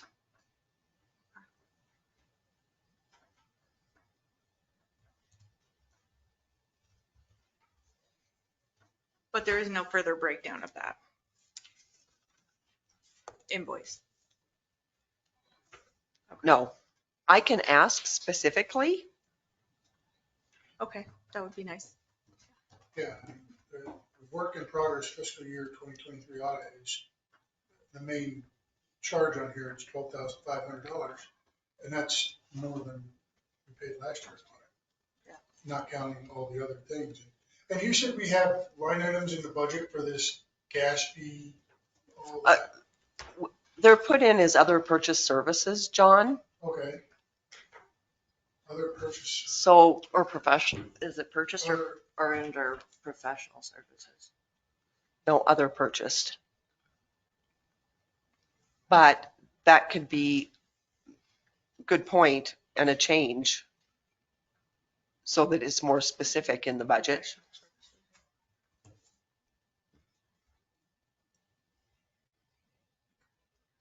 But you should be able to tell which line item come out of whose budget, right? Yes. Yeah, it's all there. It's all there. But I will break it down and I'll list it out for you so that you can see and send it out to you. Yeah, I mean, I don't think anybody thinks there's anything wrong. It's just a big increase then. Anytime there's an increase, you say, whoa. Yep. Where'd that come from? Well, and then 2, when they were here and Nikki and I were speaking with them, they'll send a contract for the coming years, or I think they send them for 3 years at a time, and you can sign 1, 2, and 3, or just 1 or whatever. So those are going to be coming also. So that's for budget purposes. Okay, and with that contract, they have costs associated with it that next year is going to cost 20,000. Yes. Next year's 21 or whatever it comes out to. Yes. And that might not be for, Kurt said, maybe another 2 months for him to determine contract. But I did speak to him again and say for budget purposes, if we could get even a rough estimate. Yeah. They are losing another auditor. There's one of their auditors, main auditors, is retiring in June. So with that, that takes the 3-person team down to 2. They don't have anybody entering at that point, so they're looking at what's the level of contracts they can still maintain. And if we're on the still maintain, if he can still do it, if they can still do it. So after they left last year, then you signed a contract for this year to pay 20,000. No, This is it was a 3-year. contract, I've never seen. So this is the I've end of never their signed the 3-year. contract with Ole Miss. It was So it went before up to me. 20,000 unknowingly. You weren't expecting that. I'd have to look at the contract. I'd have to pull it too. I don't know. I haven't looked at it for. Could you pull that? I mean, Sure. not right this second, obviously, but yeah.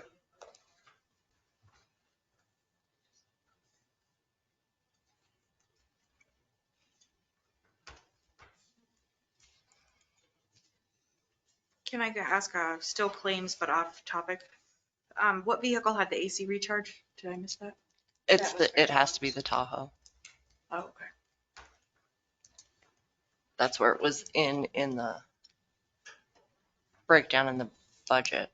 1,000. Okay. And Eric, looks like you have a Department of Environmental something charge for 15. Because that's not monthly, right? That's like Yearly. okay. DEQ. Okay. That's it. I'm pretty sure that's our. It's Oh, it's okay. called an outfall charge. Okay. Yeah, that's okay. Discharge. I think that's all my questions on claims. Are those posted online for us to see, Mhm. public to see? The numbers are, but the invoices are not. I just don't scan all the invoices in.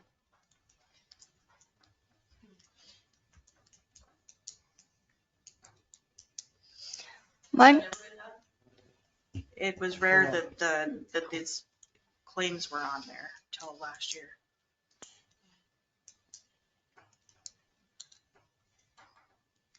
So we have a motion and a second to approve these. What do you want to do? Can we approve with the exception of that? We'd have to make a friendly change to your motion. Okay. or we could not vote on it and we can table it until we can come back to it. Yeah. And we can all come I in mean, separately. Me The other personally, I ones don't have don't a get. problem with 95% of these. but- I don't either. Yeah. I just have issues with a couple of them that I would like more clarification on, like court attorney flat rate, civil flat rate versus then there's additional charges. And then the one that we've been talking about that we want itemized out. There's just a couple. So last time we did this, we voted no and then we got in trouble. So I know. we have to make a motion to approve with the exception of that, right? Yeah. So we got the Yeah. this one out? Yeah, I mean, really, I think we could vote no and start all over. Okay, let's do that and I'll let you. All right, any All other right. discussion? No. Nikki, Mr. Greenbaum? would it be help if I tried to explain the billing practice? No, I don't think so. We just have questions. Oh, for you, yeah. Yes. Sorry. For me, yes. I would appreciate that very much, Mr. Greenbaum. Okay, because is my claim the only claim that you're having questions with, or were there other claims? No, Is the that- audit, Oh, the audit okay. claim. So I'd just like to try to clear up, some information about the way I have it broken down as flat fee and then additional charges. Number one, as an attorney, I'm required by professional code of ethics to charge a reasonable rate. That's basically what I have used as my guiding principle whenever preparing or submitting claims either to the town of Ennis or any other clients that I work for. I try to be as fair and reasonable as possible. And I know without any doubt that my billing practice is probably far more reasonable than any other attorneys doing similar work with the same level of experience. And how do I know that? Well, when I go to the continuing legal education seminars like the Tillotson, and I sit around with other municipal attorneys, and they basically laugh at me when they find out and they hear what I charge, the town of Ennis. They're like, are you kidding me? I mean, these guys are charging $200, $250 an hour sometimes, or even more. And I know the town of Ennis has experienced that rate with Sean Morris over the Armitage Alley way dispute. And in fact, when commissioners started questioning my billing practice before the case was referred out, I simply said, look, if you don't think I'm doing a good job or I'm delivering the services at a decent rate, then go get another attorney. And I recommended at that time Peter Dayton, who is now deceased, but he was partners with Sean Morris in that firm out in Missoula. And Peter Dayton had written the book on Montana road law and public rights of way and all that stuff. But I don't want to digress too far. The point is that I stepped out of the case. I was like, look, go get somebody else to handle it, because if you think that you're going to get it better service at a better rate, go for it. Well, Nikki could probably attest to the fact that they were charging $350 an hour, by the minute. I don't practice it that way. So what I established a flat rate. The flat rate was actually established by Mayor Becky Vujovic, when I first started working in 2015. July 1st, 2015 was the first day of my hire. So this would be, completing 9 years. I hopefully, if I have the privilege of continuing to serve the town of Ennis, I would be going into my 10th year of service. And it would be an honor to continue serving the town and you commissioners and the mayor and all of the department heads. I just want you to understand that. So I don't take it for granted. They wanted to have like a flat fixed rate so that they knew they weren't going to get charged like these extraordinarily high hourly rates by the minute, every 15 minutes, every 10 minutes. So that's how the fixed flat rates came into play. And I've stuck with the fixed flat rate on the criminal side of things because it works. I could be on the phone with John Moore 2 hours in a day working over discovery or an investigation. I mean, it's probably not a day that goes by that I'm not on the phone with him on criminal cases. And this is stuff that you guys don't know. So that's why I'm sharing it with you. So it started out at a certain rate and it went up. And I thought that, these modest increases were fair to me and to the town. All right. Just put that aside on the criminal side. On the civil side, I thought that a flat rate made sense so that I was guaranteed. I know that in a given month, attending your meetings, answering phone calls, dealing with email, downloading documents, reviewing things and researching stuff, that I could anticipate a fixed flat rate, in this case, $600. Then, in addition to that, what I try to do is I try to be very fair and very reasonable, not only to the town, but to myself as well, all right, as a professional. And so I look at the amount of time, the extra time that I put into a particular matter, and then I adjust that accordingly. And I put in what I think is an appropriate charge. So, if I spend, a day working on a letter for the mayor to send to the sheriff, which may be something that's in your packet, maybe she'll discuss it, I don't know. And if I spend a day working on a letter like that, and I put down, okay, based on I already got a flat fee, but I think, $300 is fair charge for that. You know, if you guys don't think it's fair, if you don't think it's reasonable, you know, I don't know what to tell you. I mean, you know, attorneys, engineers, we're not subject to bidding requirements, public bidding. And it's like what I say all the time to anybody. I mean, if you don't appreciate the work I'm doing, if you don't think that the work that I'm doing is worth that amount, then let me know. And, you know, we could settle up here tonight and that's it, you know? I think in general, we're just questioning the breakdown because previously there hasn't been a good breakdown on our claims form. A couple months ago, I personally asked for a copy of your invoice because it's not attached with these claims. And Nikki, I appreciate that. And that's why I'm trying my best now to break things out into a more understandable form. I'm always available. You know, if you have questions about each item, just go through it. And I'll tell you exactly, you know, I'll send you all the drafts. I mean, if you want to see all the drafts and all the different amounts of time, if I break down the time like what other attorneys do, you know, and they put down 15 minutes here and then 10 minutes there and then, you know, 40 minutes here. Guess what? It's going to come out to probably double that because that's just the nature of the way it is. But I'm happy to address any concerns. I don't want to go and pay somebody and not know what I'm paying for. So why would I expect a client or, you know, the town of Ennis, the commissioners?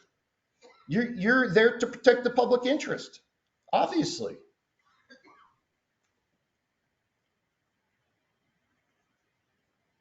I know when I first took over, we were all in that, where is the alley status? So I called Mr. Morris to get an update. And I should have looked at that contract before I did because that was a $200 phone call for 15 minutes to figure out, now that I'm new in office, where the status of that suit was. So I know this is. then it makes it very much of well, they do, but $200 for 15 minutes was not like, hey, I'm going to be super involved with this lawyer. I'm going to ask their legal opinion. I'm going to ask anything of them at $200 for 15 minutes. I can talk to James pretty regularly. The conversations are an hour to 2 hours, and it's not, what would that be? 2, 4, you know, $1,000 an hour, to almost $800 an hour. Yeah, I'm not doubting that It would just would made be me a lot very more like if it was nervous like to get billed that amount and not have like a legal advice, just an update as to where a case that was 4 years in was at. I mean, for example, Nikki, you know, you brought up a really good issue on the panhandling ordinance. I've already billed you guys for the panhandling ordinance.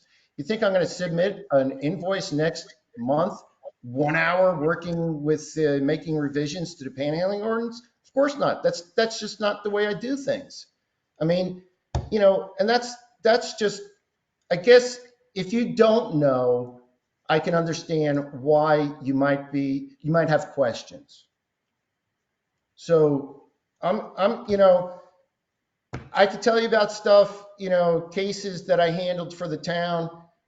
You know, this commission, I don't even think any of you were there except maybe Brandy when you guys got sued by a couple of business owners regarding a right of way. And, you know, fortunately, MMIA provided representation. Well, guess what? After that case was over, and I had to spoon feed, by the way, the litigation attorney that was appointed by MMIA. She was on vacation and she came back, and I had to spoon feed her all the facts and figures and proofread and basically redraft her brief. Okay. But we won that case in district court, and I was nudging her like motion to dismiss, hearsay objection, all that sort of stuff. Well, guess what happened? After that case, some of the commissioners, they went and ran to that firm. That was Bird the Berg Law Firm, and they tried to get the Berg Law Firm to represent the town of Ennis. I didn't even know that it was going on, to be honest with you. But I later found out that the Berg Law Firm basically told them, yeah, $350 an hour flat. I mean, just like across the board, like $350 an hour plus travel time. So, you know, and again, what else? I mean, the marijuana legislation that we did, the marijuana ordinance, you know, there were threats of litigation on that thing. And, you know, trust me, I did a lot of work behind the scenes to make sure that the town didn't get sued over that with that ordinance and the people that claimed that they had some pre-existing right. There was another case that came along. Oh, what was it? The annexation. And you had attorneys up in here, you know, getting up in the commissioner's face over, you know, how they want their James? annexation. Yes, sorry. Mr. All right, point of order. So Brandy's question clarified? Sure, we're gonna leave it at that. We have a motion on the floor. Point of order, let's get back to business. Thank you very much, Mr. Greenbaum. You're Motion welcome. second. Any more? We're at Mr. Abernathy. Aye. No. No. No.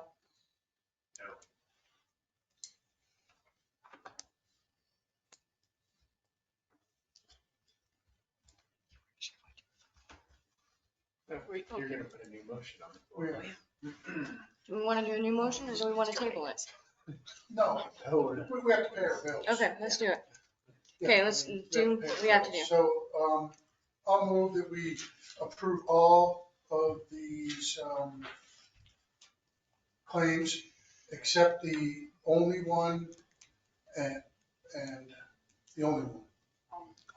Yeah, Olness. The Olness. Olness, Olness and Associates. Olness and Associates, yes. And who else?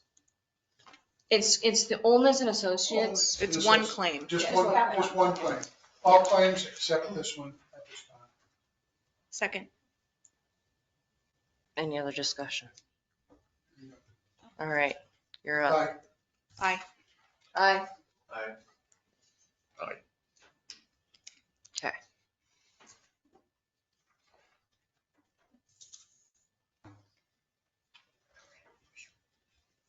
We'll email Sorry, Olness everyone. for a further breakdown and have a copy of the contract for you. My mic's died. It will not stay on. Okay. Yep, share. All right, public comment on non-agenda items.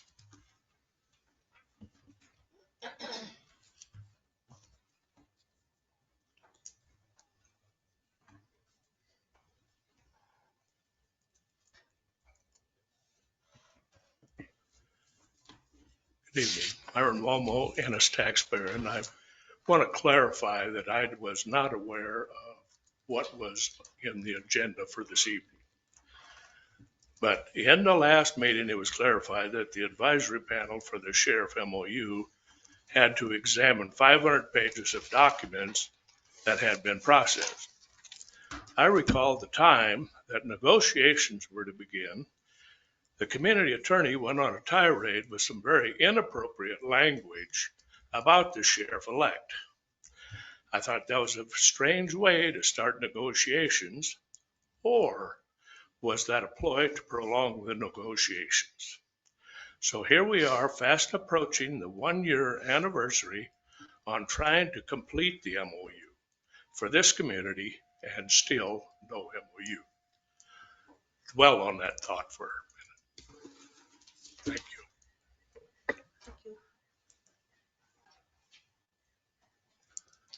Second call for public comment on non-agenda.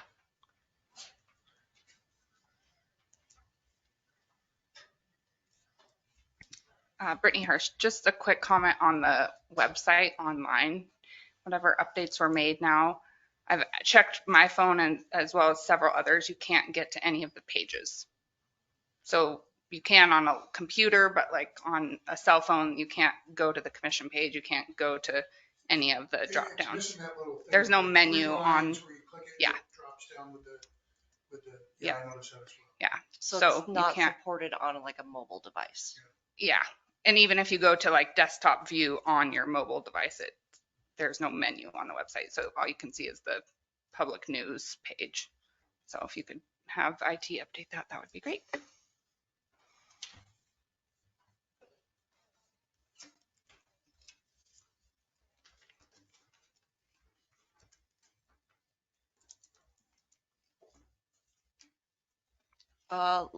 Last call for public comment on non-agenda items.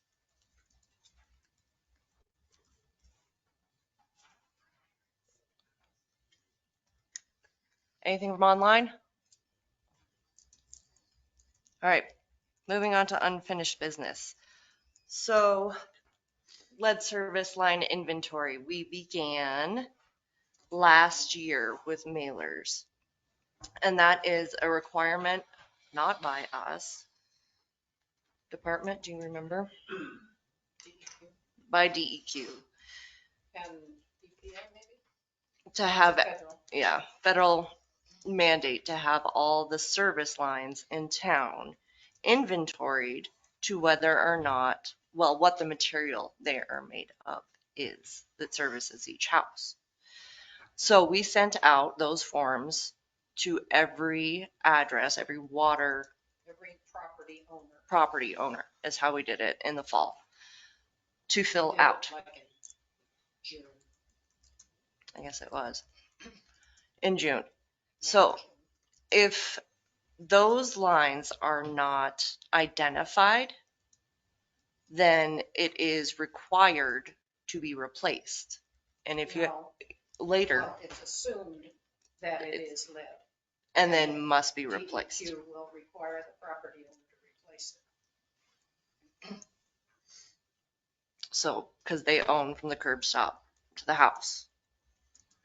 So Maria, where are we at with getting information back? We're at a little under 50% of responses. We have forms made up based on the addresses that didn't respond. What it'll mean is there's one form per address, 123 Ennis Street, because they didn't respond. That permits our staff to go out then and look and see what it is, complete the form and turn it in, which is perfectly within the requirement. We are ready to prepare a advertisement for the newspaper to alert everybody. And the representative, I don't know if it's from DEQ or the agency that is helping the towns, will be here next Wednesday or Thursday. Great West. I didn't know that it was Great West. We'll be looking to them to provide us with some kind of suggested boilerplate ad. We have a letter from them that we will mail now to the water service user. So you have property. Now it's going to go to the person that's renting the property if the owner didn't respond. So we're making multiple attempts to get it accomplished. It's out on the reader board right It has now. to be done this year. It's done. October is the deadline. And it could cost a property owner potentially a lot of money. And we're trying to mitigate that and avoid it. So that's where it's at. Spread the word. Get your inventory in. Question for you. So say a guy got a couple of those and misplaced them. Could we get new copies? We can make that happen. Okay. Could you be one of those people that didn't do it till 6 months later? If I had a friend. Asking for a friend. That got like 3 of them at once and said, oh, I gotta do these and. We could give you a staff to put in your shop in case they kick in. We've done that for a number of people. Okay, great. I'll tell my friend. Okay. Can we just call and see if we have You can call me. I'll look it up. Maria's got them. I'll put all the ones back. Maria's entered in all their data, so we're trying to keep track of them. So Public Works will go to people's houses and look. Yeah, there are people that can't crawl under their house or can't get to their meter. They're, physically not able to do that. And they've called and we've offered and we've done it. And, the town is doing everything they can to help out, to make it happen. But I think the big gap happened, we were required to send it to all the property owners. Well, they're in Egypt or wherever they are. Yeah. And maybe they sent it to their manager, property manager, maybe they didn't. But I'm guessing that it's a lot of those properties. And initially, when they opened this, there was, you could apply for up to $1,000 in assistance with the inventory. So we did apply for that and we used part of it on our initial mailers. And then what's left, we're going to kind of work with Great West next week. I want to say it's Nathan, but I can't. It starts with an N. I haven't met this one yet. Coming in next week. Can we call and ask for assistance and helping us do that? Assistance from? I will hold in the wall. I don't know what was on the other end of it. It's, Did they read it? Well, if you call us, because you can't find it or for whatever reason, we'll go out and look. it's where it goes into your meter. So the guys are usually pretty aware of. Connects at your meter. And we can find the meter. We can see that. It's like if it's copper line that attaches. Do you remember the form? The mailer thing? She's like, I think I threw that in the. So you need the ones for your friend had like pictures and diagrams and how to help and identify.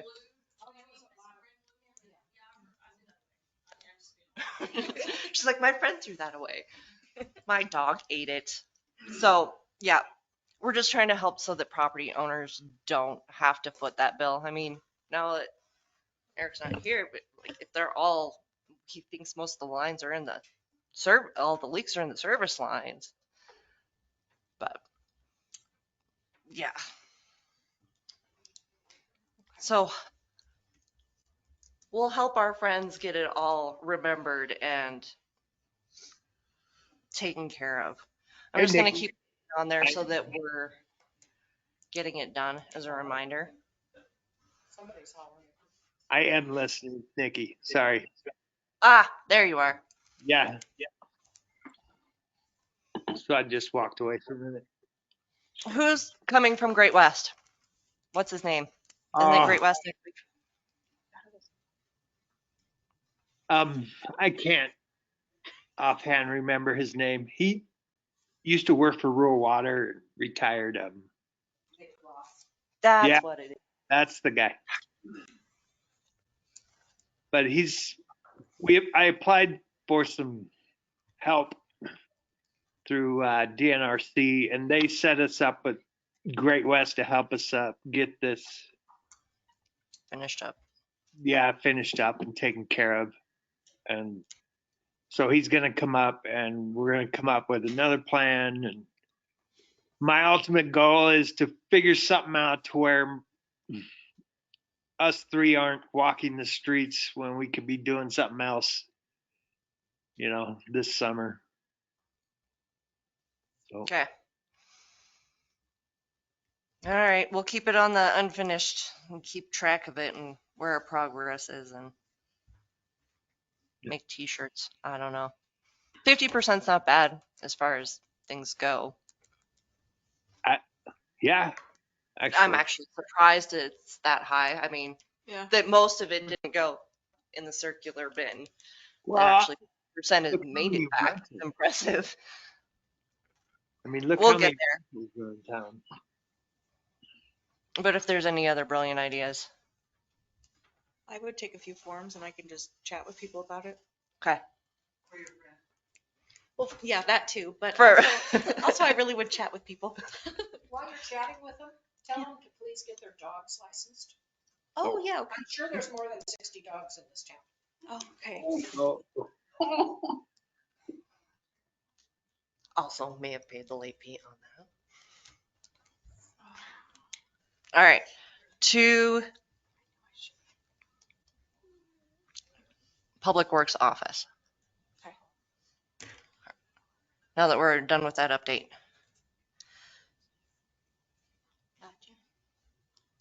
Pre-made shed. We don't have to bid. It's broken down. We'll have to do a resolution next month for a budget amendment.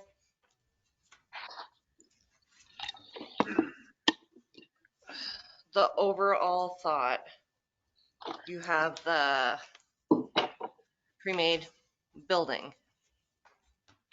If we pour concrete to put it on, electrical, any insulation, whatever modifications we have to do to give it a little bit of cush, the total like max that we could spend on it that we saw would be 60,000. But we don't think it's going to be that much. We know it's 5,000 for concrete. The wiring to move, Wait, is 60 for the shed alone? no, for everything. Okay. So with that, we would have 19,205 come from water, 19,205 come from sewer, and then 21,590 from the building fund. Say that one more time, please. This general fund, I put the rent money from the apartment into like a building fund for improvements, repairs for improvements. Did you say something restricted building fund? It's listed as a restricted cash, but the restricted is just a term. And how much is it? Is it 590 or Yeah. 5,090? No. Okay, 590. Okay, Yeah. the general building fund. Okay. How much is in that fund right now? John, I'd have to go look. That doesn't take all of it. I was gonna say enough to cover this expense, so. Oh, yes, you still Okay. have some left over.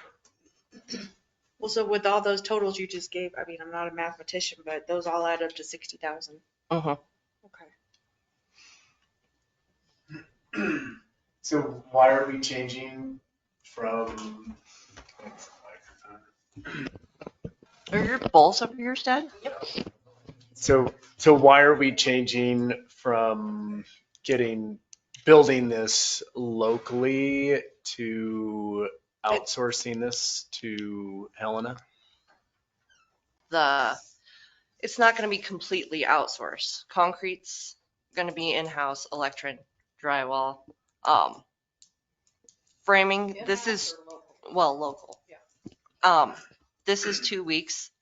With summer approaching and where Eric's at with his schedule, we thought this was going to be the quickest way to get him the space that he's going to need at the time that he needs. And then long term, this building can still get moved and used another place. In my imaginary dream world, when all the offices are down here on one floor, this is the new concession stand down at the Lions Club Park. Instead of the weird concrete, non-insulated, bug-ridden thing. It would still meet the size requirement, and with the electrical that's in it, you could make it into the concession stand later. So once we plop this down here and insulate it and all that, 5 years from now, we want to move it down there. It's pretty simple to just pick that thing up And move it.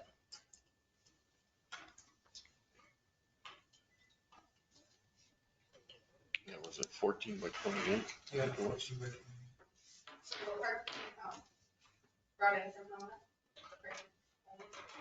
The whole structure. building. It's a structure. prefab. Because there wasn't an option here.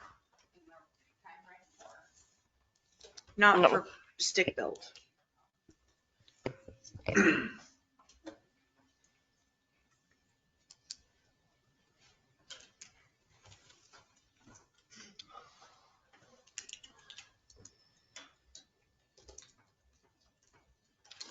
And you said we have to do a resolution on this, that can, A budget amendment, a budget, so. a resolution that is a budget amendment.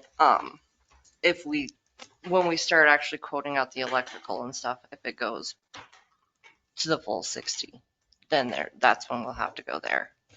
Otherwise, we had budgeted for air conditioning and heating and a whole bunch of upgrades in his office last year before we knew it was going to go horribly moldy.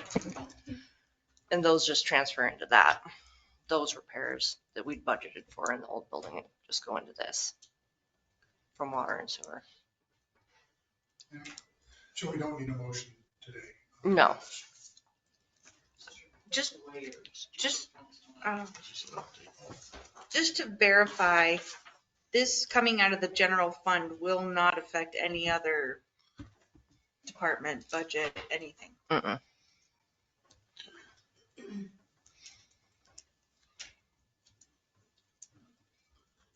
I mean, is water and sewer just each able to put in another 10? Or am I making too big of a deal out of the, I don't know, general fund is scary to me. Well, it's not the general fund, it's the restricted fund that comes from the apartment rent. Rent. And that So- office is, you have to, Public Works does parks, water, sewer, streets. Okay. I mean, I asked those questions and Ginger was pretty good. I mean, now I feel a lot more comfortable on it. So if you're up for that, then I'll prepare, who am I kidding? Have Ginger prepare a resolution for a budget amendment. Perfect. Okay. All right, so when was it? Sheriff's MOU. I sent in a letter to Sheriff Hedges. It would have been late Tuesday.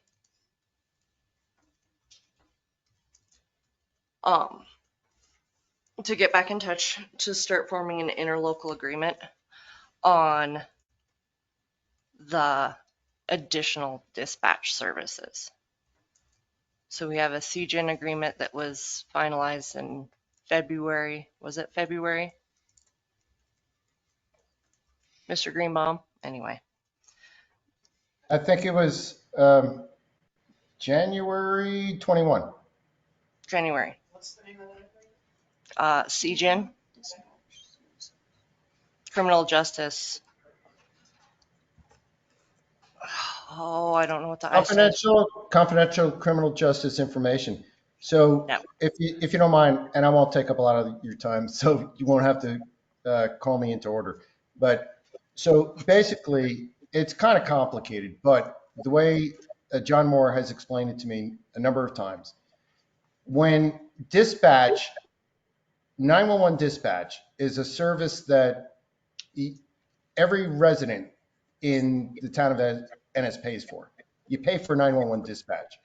But 911 dispatch does not provide all of the information that he may need on a particular call.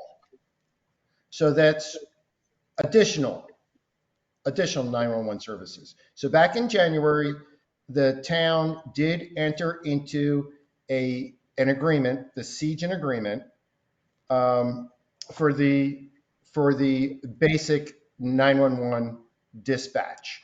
And basically what that is, it just outlines the relationship. It's like there's no money involved in the exchange there, but it involves the relationship and the agreement to maintain the confidentiality of the information that is transmitted from 911 to the officers because the town of Ennis is well, I don't have the agreement right in front of me right now, but let's just say it's a non-siegen terminal, I think is actually the definition. So Madison County 911 is the siegen terminal. The siegen terminal provides information that's stored in Helena and federal databases, right? But when he's on a call and he's dispatched on the side of the road, there are certain things like stolen vehicle or outstanding warrants, maybe stolen property, other information that's not part of normal dispatch that he may need while he's on the side of the road, doing a traffic stop. Now, he could like go in and try to look it up on his own terminal, but it could take a long time, and it could, compromise his safety while he's in the middle of a traffic stop. And it could also compromise constitutional rights of the person who's been pulled over, because you can't detain them for an unreasonable amount of time to go doing all this other research. Anyway, so the siegen agreement was negotiated and signed in January 21. What Mayor Nikki sent out is a letter that is a proposal to offer the sheriff to pay him in Madison County an additional sum of money for additional 911 dispatch services. And then that would be then turns into an MOU. So, sorry, I just hope I helped out there.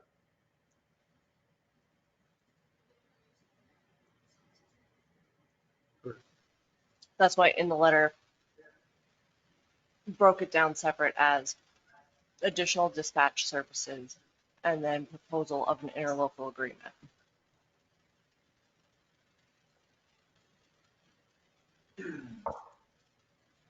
So that's where that's at. Waiting to hear back. Go from there. And you sent that Tuesday? Mm-hmm.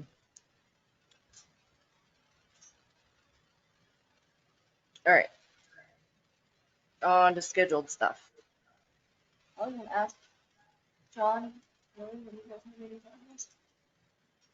How's your 500-page document going? Do you have any? The 500-page document's going good. I think the whole thing comes down to 2 or 3 main points that we're trying to ferret out the legality of several of them at this point.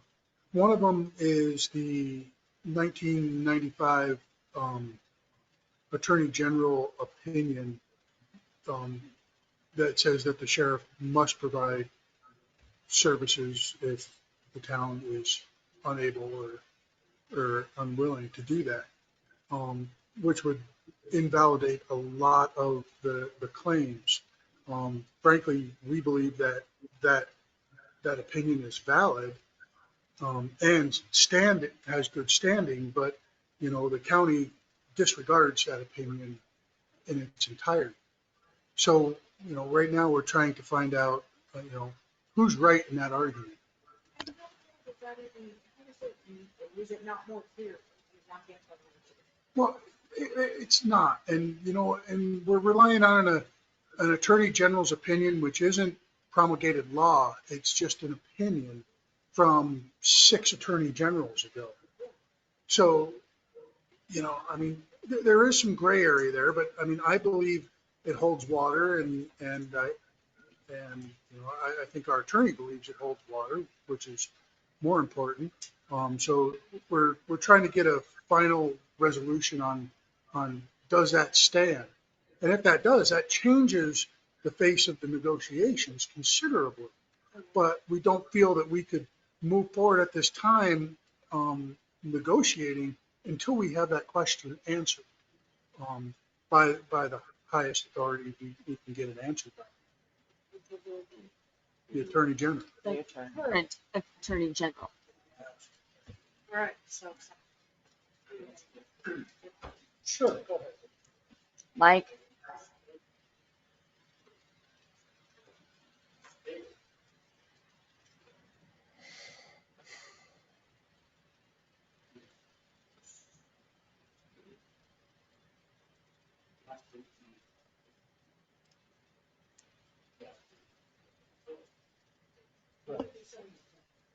Not neglected, no.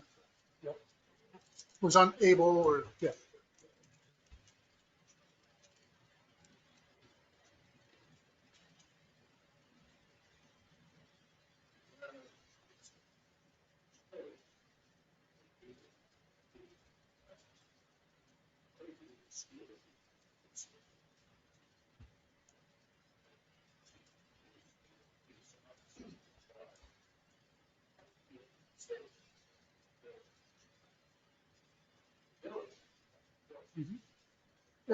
And you're right, sir.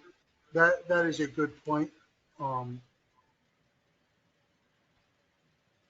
that is a good point. But, you know, When, even if Mr. Moore was not involved at the school, he can't be running radar traps in downtown Ennis 24 hours a day. So, yeah. So where he falls off, or not falls off, that's the wrong terminology. Where he is unable to provide law enforcement duties, then the sheriff must. So yeah, that's the question of the day right now we're trying to get answered. And then we can move forward. I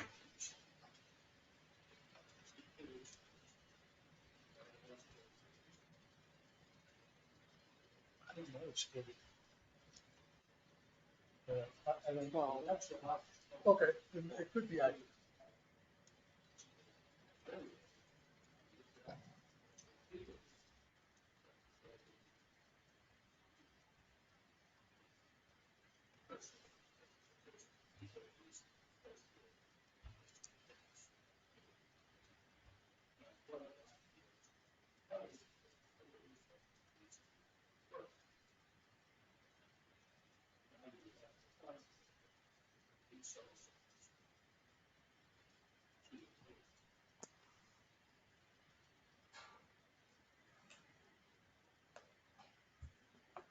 I hear what you're saying, sir, and it's a valid point.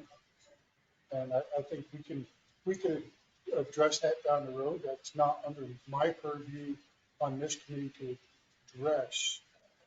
My marching orders were to negotiate the MOU contract exclusively. Yep.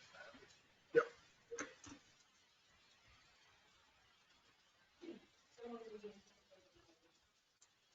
Oh, we have to have it by fall, right? That's, I need to know before the budget. yeah, before budget. I need to know before budget. Yeah. And either way, do we owe them for last year? We paid, which claim was it? It's been paid. I think they did see last month, I think there was something like this.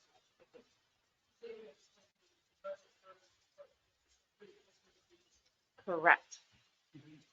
It was always, now the MOU wasn't written that way, but it was always paid that way. So that when I budgeted last year, it was budgeted exactly the same as it had always been paid for the previous year.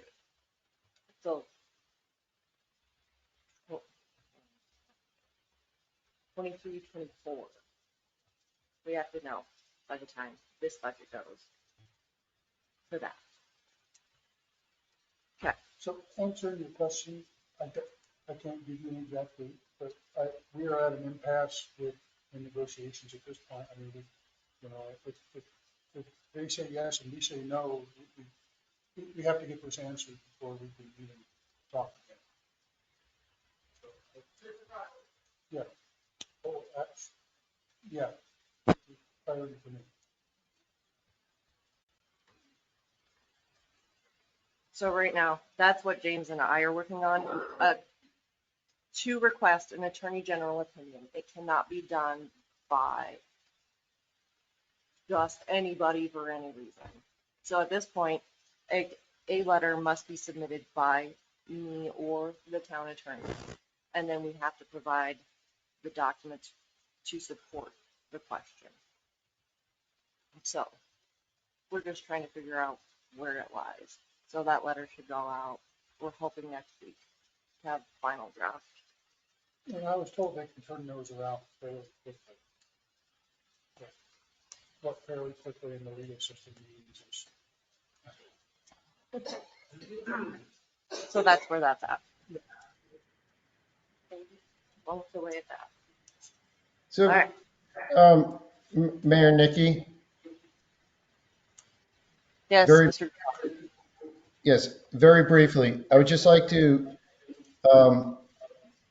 inform the commissioners and members of the public that from 2018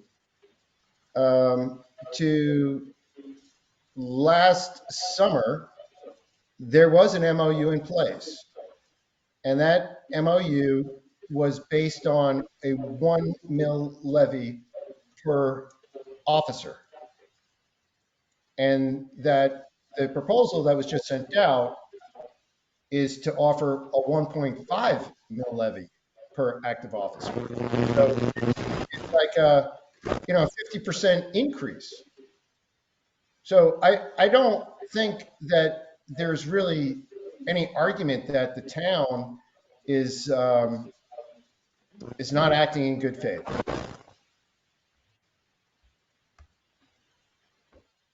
All right, thank you, James. So to update, all right, on to scheduled matters. So with the Sheriff's MOU and Lions Club, we've kind of started the trend of contracts go to a committee. So there's a couple of us to hash out, see what you see and see what you don't see for contracts, multiple sets of eyes. So the next contract that is up for review is the town attorney. So I need 2 of you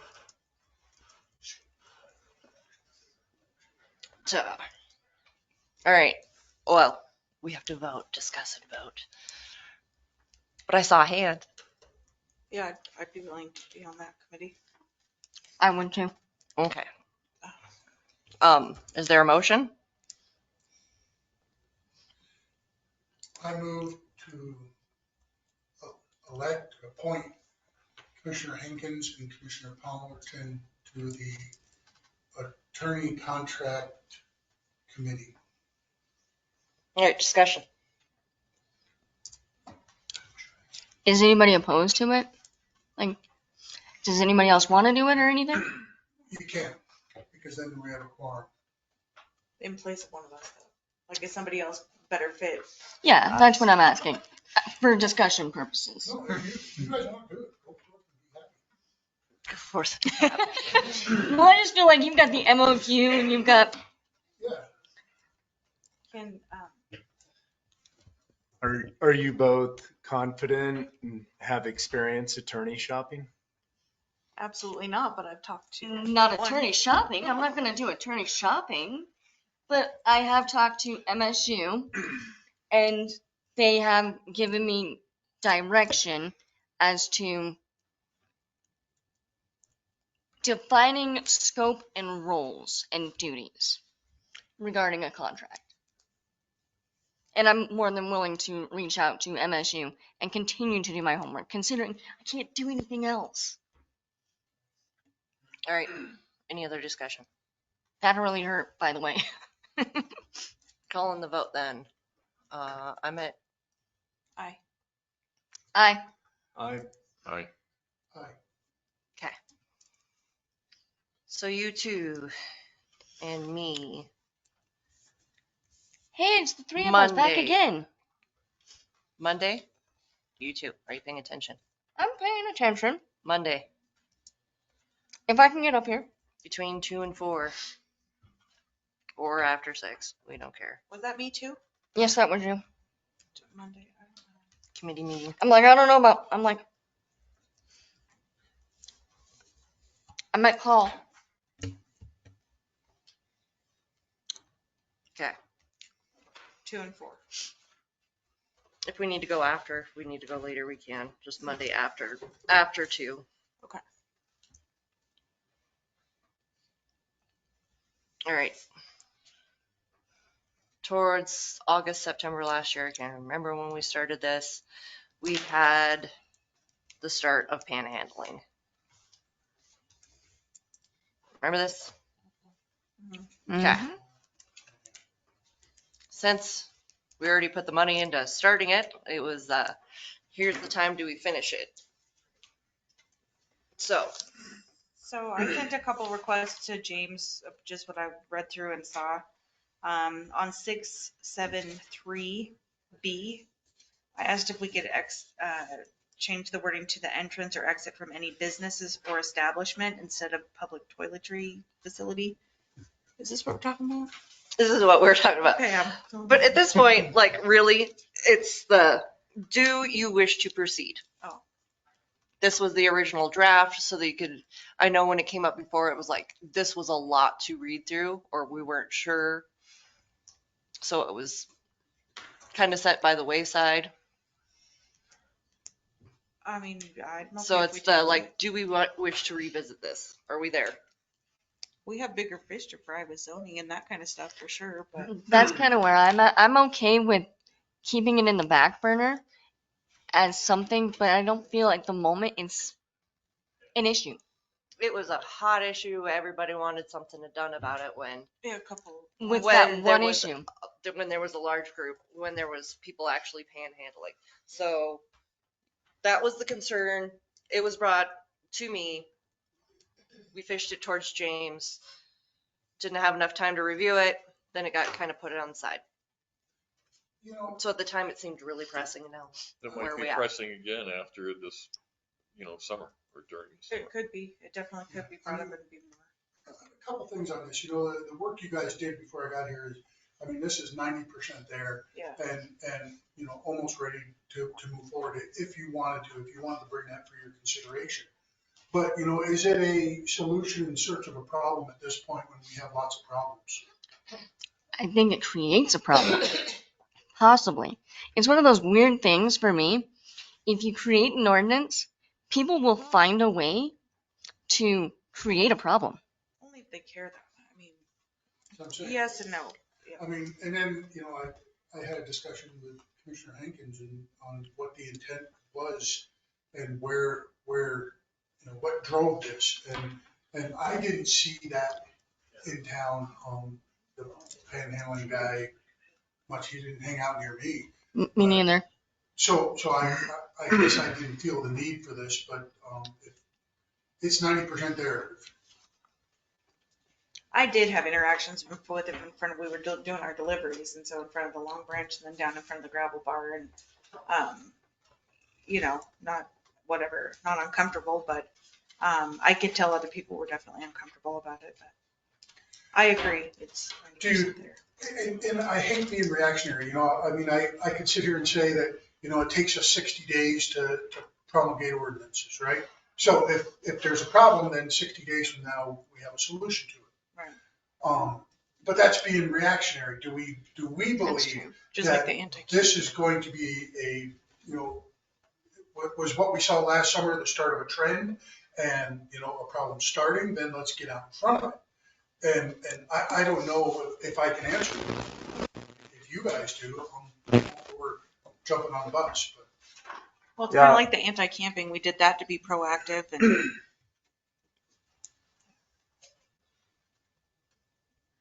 Well, prior to last year, did anybody notice it, or see it to be a problem or perceive it to be an issue? Or was last year really kind of the first, Again, first? I'd say if you look at the, like camping, for example, make a parallel with Bozeman, there is a camping issue in Bozeman. I don't really see a panhandling issue in Bozeman at all. A handful of people, waiting at an on-ramp, and just ignore them. So, and I personally like picking up hitchhikers. So, I have company in my vehicle when I drive around. So maybe we just table Yeah. Like I said, it's 90% there. We put it in effect in 60 days. Yeah, I'd say we just. It was the aggressive panhandling, however you put it. It was our only creative way to give the business owners some options. Yeah, I know, I like that. I think that's important for the business, yeah. Well, we do have a Green River ordinance, don't we? Yeah, Not but really. that's soliciting. That's true. That's, yeah. That's not panhandling. Oh, it is gone? No, it's still there, but you can't. Oh.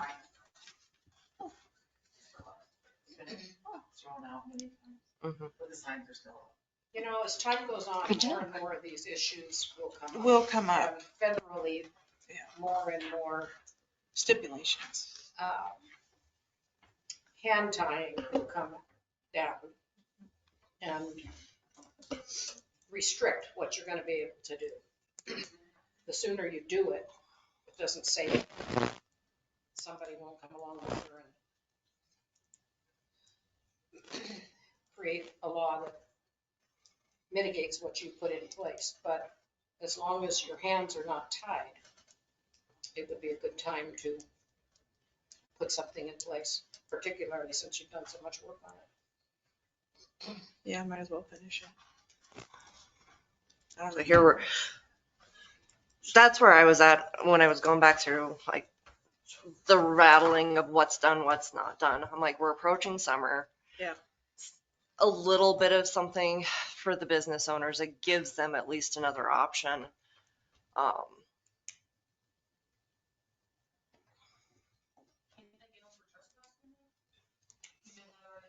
It's how though, because the sidewalk is private, is public property. Property. Oh, you're just talking about Main Street. Yeah. It doesn't. Get ahead of it. Yeah. I'm telling you, get ahead of it. You see what's happening in Bozeman. Socially, things It's are only not gonna gonna happen. get better. I know. It's already happening. And Nikki had she emailed me after reading it, and she's got some good proofreading edits on it already. She's already contacted James. He says they're good, legit catches on everything, so we're already like ready to edit, hash out a couple of those little things that we think need to be adapted more to town. And I think we should just knock it out. I think so too. Just finish it. You guys good with it? I mean, we're gonna have to go through a whole bunch of public hearings for water anyway. I'm like, since you're here anyway, and you got a crowd talking about water, you can talk about panhandling at the same time. It'll be great. And special events. Anyway. Yeah, I guess. It kind of makes it like a legislative season. You know what I mean? Well, ultimately, I'd follow your guys' lead. You're the Main Street officials that are gonna have to answer to it if it does become a problem. But me personally, I have zero issue. So. Okay, so I'll start working on, if you have any input on it, start funneling it my way. I'll work with James. We'll start finessing it. Get another draft out. Start doing it. All right. On to Resolution 598-2024, Resolution of Intent to Create Special Event Ordinance. Can I just say that this paperwork was not in our folder? What? It was not in our packet until like yesterday. No, it wasn't in our packet until this Today at afternoon, until 1:45. 1. Okay, till one today at 1:45. So I'm gonna make a motion to table it because it wasn't in there. I'll second that. Okay. Any other discussion? Do we want to do that? Or do we want to let's just read that? Can we read it and It's only one page, but. read No, fast? it's 7 pages. Does it violate? Yeah, Public public speak or Yeah. special noticing. And we have to go through all the resolutions, like we have to have a second meeting anyway for all the resolutions for Great West. It is nothing but Montana code directly quoted, but that actually gives you the ability to regulate your property, the town property. All right. Motion second to be tabled. I don't know where I'm at on my vote. Where am I at? Aye. Aye. Commission reports. Mr. Abernathy. The only thing I had to report is this past Tuesday, we had our monthly planning board meeting for April. And at that meeting, we approved the final questionnaire version that we intend to distribute in 2 primary methods. The first one will be a mail out to the local community. And the second method will be to have an insert in the Madisonian that will only cover the zip code, the 59729 zip code. And it'll be the same questionnaire. And there's instructions on the questionnaire that say after to please fill it out, and then you can drop it off in 1 of 2 locations. One is Town Hall, and the other one will be the library. Do we stamp it with "Don't throw it in the circular file"? I'll tell my friend. You'll tell your friend. So that was a short meeting. That's basically what we agreed to. So a couple of us have some actions to take care of some things. The next meeting is the 14th, May 14th, Tuesday. It'll be here, 6:15. Everyone's welcome to attend. And you cleared that with the library? I believe so. My understanding is that Lyndon had reached out to you. So. Okay. Okay. All good. Well, that was at the meeting. That was my understanding. We had that discussion, and it seemed pretty clear to me. But if there's a problem, let me know. But it would simply be a Dropbox, so people just come in and put their completed form in there. It's just going to be a 1 page front and back, or 1 sheet front and back. Short and simple. The mailer or the insert to the paper won't be until probably at least 3-4 weeks from now, because it takes at least a couple of weeks once we get it to them for them to wordsmith and copy. So and that plus the mailing, expect to see it in the next 3 to 4, probably 4 weeks. As far as the Facebook page that we had talked about, the plan is to still keep that, but the questionnaire questions won't be on that. That will be more of, the intent is to use that more of here's where we're at in the whole process, to more just information purposes kind of a thing.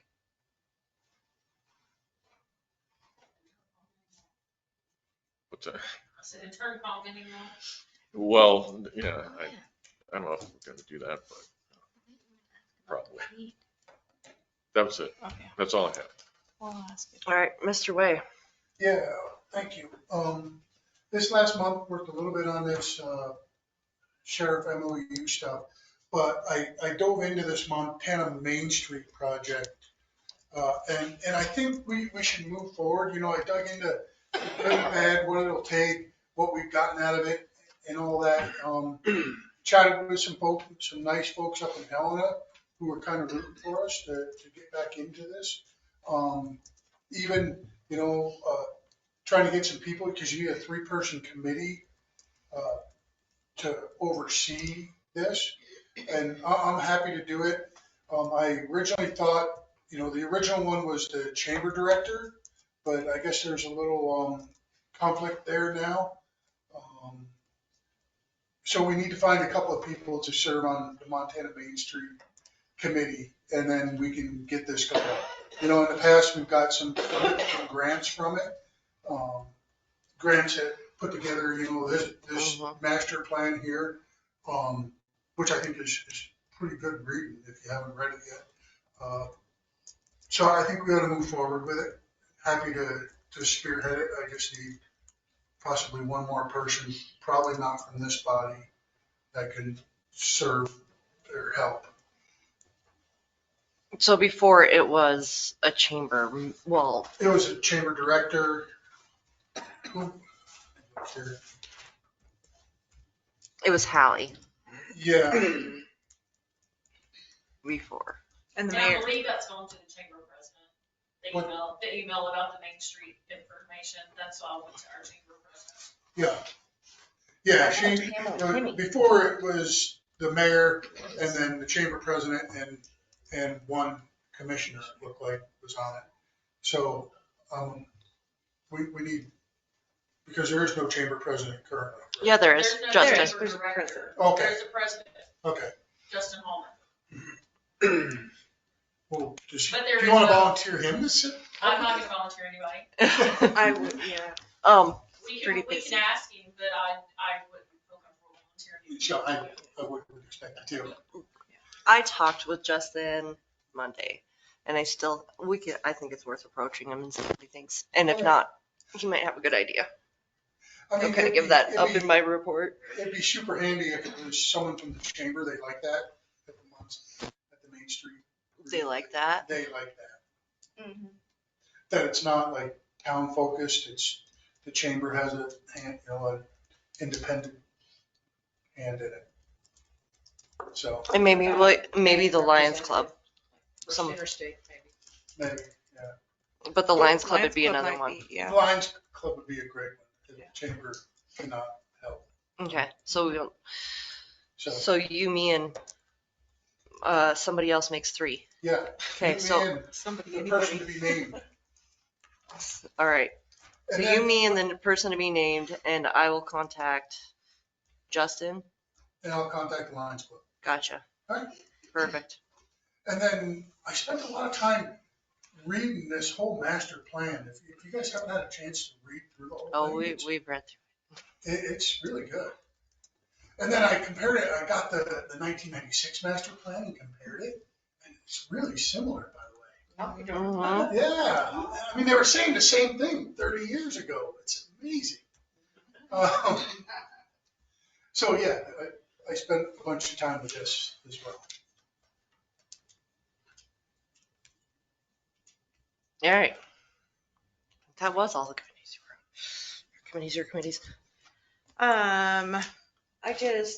Something was brought up at, in my library board meeting, and I want to make sure everybody saw that, attached to Karen's report. I think there's a definite lack of,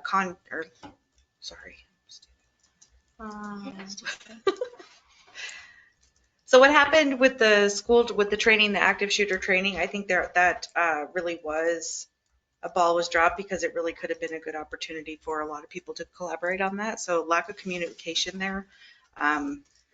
Yeah, it's just not okay. But yeah, I just want to make sure everybody was able to read that and catch on to that. And library board meeting is good. That's all I got. You're talking about with the library? Yes. Yeah. I'm not, Karen, we didn't have Karen. There was a memo sent out ahead of time. I want to say it was like December, and it was to Public Works for traffic control if there's an active shooter event.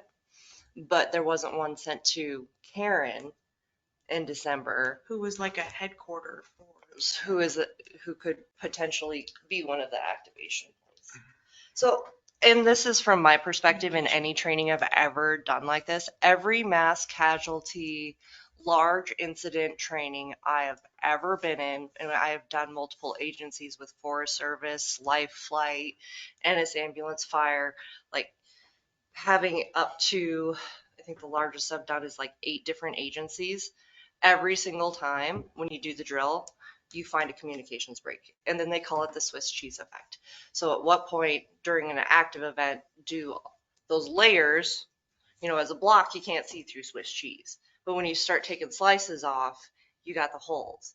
And then when things are just wrong, your Swiss cheese holes line up, and that's when you get a full hole. So the more drills that you do to identify your slice and layers and where your holes are, the better prepared you are when there's a real thing. Well, how many of these have we had?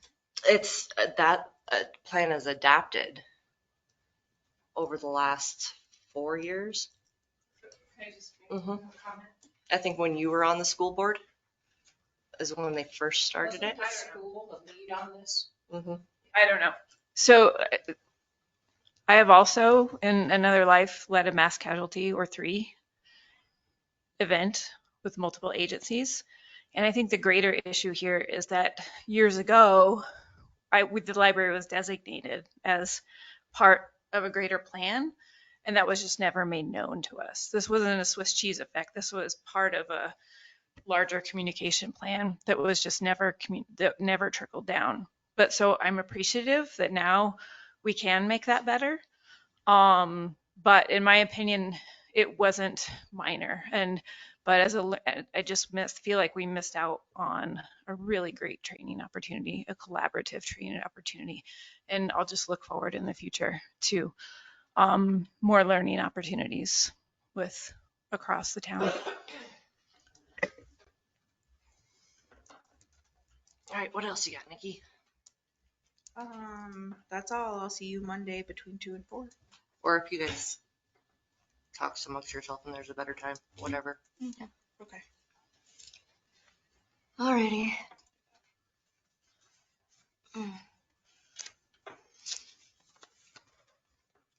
Oh, she's like, go for it. Sorry, I do have a question. On the ordinance, 598.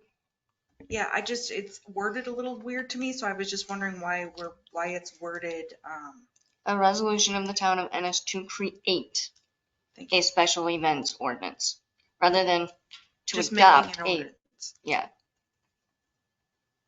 Is that weird, or maybe I just read it weird?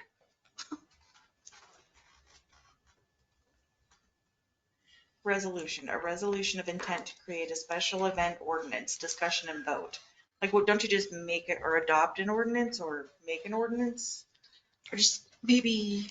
You can do resolutions, and with that, resolution is essentially all the foundation that says that you can create that ordinance. Okay. That's what I'm getting from MSU. Okay. So it's just like it's not the ordinance itself. It's not the ordinance itself, because then you go through the actual public hearing. This is the thing that says that this is nowhere strictly prohibited in Montana code. Oh, okay. Right? Because we are allowed, because we have self-governing powers under our charter to establish ordinance, except for that which is strictly prohibited. So this says, this is quoting where Montana code says you have the ability. There's nothing strictly prohibited by Montana code in a town regulating town property. Okay. Thank you for that. That's really it. It's kind of like, I don't know what other findings of facts we'll have to come up with that other than the town hosts parties. Well, not the town, but the town has events in it. We're not the hostess. Okay, but You're good. It would only apply to property owned by the town.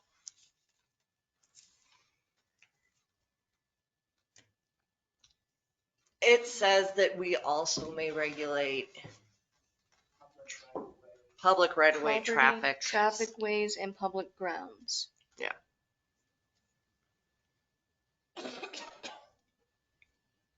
Yeah.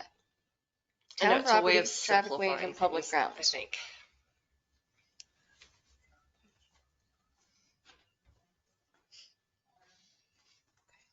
Okay, anything else? Oh, but if you would like to intend to adopt, we can adopt it instead of create it. So that's the same thing. Maybe I was just thrown off by this terminology because we have done that before. Mhm. And that's, yeah, Is I that told her it's faster? just, it's semantics. Like the same thing, right? It's pretty much the same thing. I'll change it to adopt and you will like it. Because it is more consistent with. Well, it's just, sounds smarter. I don't know. Does that mean we could say no overnight parking on Main Street? No, that is still DOT right of way. Hey, don't ask me. Make it hard to have any events, and I don't think a lot of business owners will be happy. I don't think it would make it hard to have an event. No, I think it simplifies it. That's why everybody else does it this way. Because it defines the end goal clearly without there being but what about this? And who do I go to? And the town does not need to hire a recreation director. If you create an ordinance and do the policy well, this is a check box, you're done. Creates and maintains a standard. Mm-hmm. Instead of a lot of, it's kind of up to Nikki to look at things and go, now check with MMIA and go, and then, yeah. This is a all-consuming waste of my time consistently. I will say that. I don't think that mayors consistently spend this much time on looking at events as I do. And there's time way better spent on other things when I shouldn't be subjectively going, oh, Corey, I don't know. You could be a pretty aggressive biker. I don't know if I want to approve your bike rally. You know what I'm saying? It's a very strange realm that we've put ourselves in, and this needs to just clarify it and be done with it. Because I could think that Corey's pretty aggressive with his biking. Definitely. Go downhill. Some of those farmers market. Yeah. And then as soon as that's passed, I think we do, because we can adjust by resolution the business license, and we immediately wipe out the vendor fee. Because you can do it by resolution. So that's what I propose for that. Yeah, and I agree on that. I just haven't read.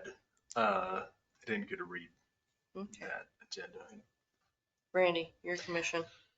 Well, I have some stuff, but the person that I was gonna ask his thingy, he went to the bathroom, so skip me and then I'll come back to me. Okay. But I do have stuff. Nice. So don't take forever, Corey. No, I'll be quick.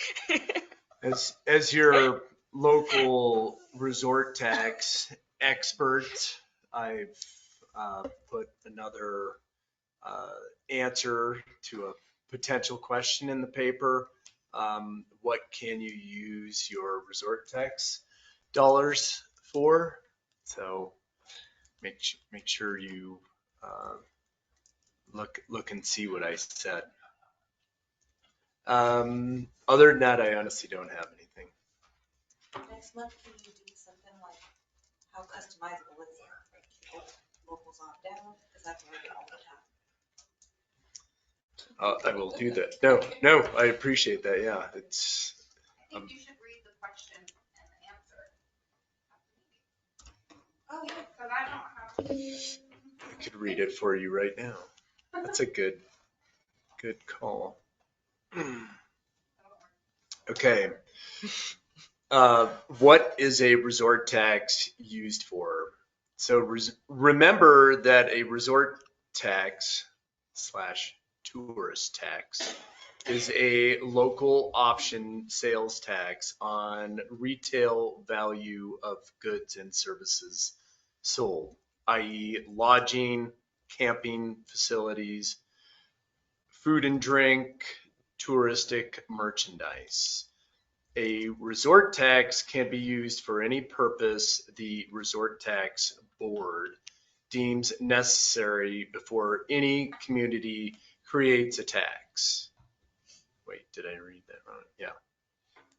Sorry, I have a picture of what I put in the newspaper and it's a little blurry. Okay.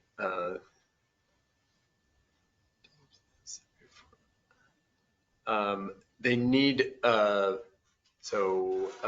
need, let's see here.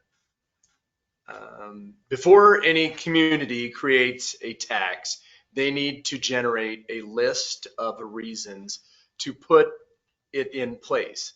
These reasons need to have a large amount of community support if there is any chance of the tax getting voted in. The city of Whitefish earmarked 65% of its resort tax revenues for street improvements. Another 25% goes towards property tax relief for residents. The remaining 10% is divided between contributing businesses and local parks.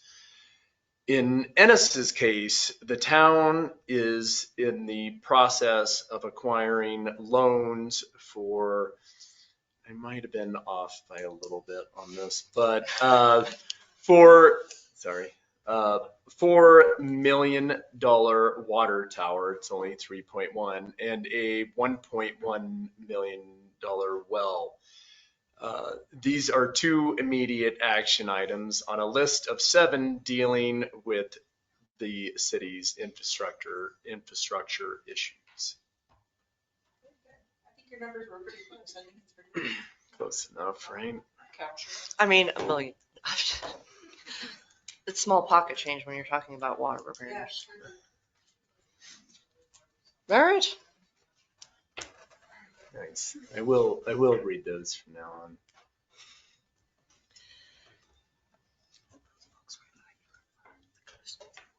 Okay. Okay, since the question was posed at a previous meeting by the gentleman in front of me, and it was during a non-agenda comment, I would like to ask the question. I'm asking the mayor if you have reprimanded the 2 town employees for sharing of classified information without proper authorization and documentation. Since we can't answer it during non-agenda comments, can you answer that during The sharing of classified information without proper authorization and documentation? what is classified information? Emails. Is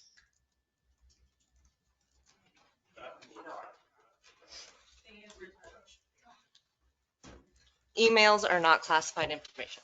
Nothing that we have in our emails is classified information. It is open to everybody all the time, unless you say specifically that it's Our town email. town emails. Okay. I guess I should have specified, but that's under that. I just know questions have been asked, so it's fine. And I guess I would like at this point go, I've been kind of watching Bozeman's city manager, who thought he was not being recorded at the moment that he was being recorded. What you say and what you do matters. It's in your emails. And if you have questions, conversations back and forth, honestly, are the best way to communicate. If it's all about always leaving a trail, then I guess that's your prerogative and how you want to do it. But there's a lot of cues back and forth. But as to this, there's no violation of any process. Okay, that's clear. Just wanted to get answers.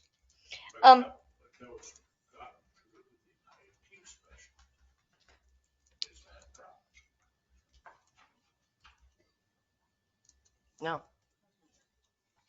Yeah, I don't know. And then the other one that I was going to do was see if there was anybody in the community that would be interested in working on, because it was brought up at another meeting as well, defining single home dwellings. And I would like to work on Airbnbs. And I know that you guys did discuss that at the meeting that I was absent for. And we talked about it, and you said that we couldn't. Randy, I kind of jumped on that, and I didn't report that in the commission report. I apologize. But I jumped on that and figured out what Bozeman did. Bozeman had, for a long time, they had 4 unrelated people could not live in a single family dwelling.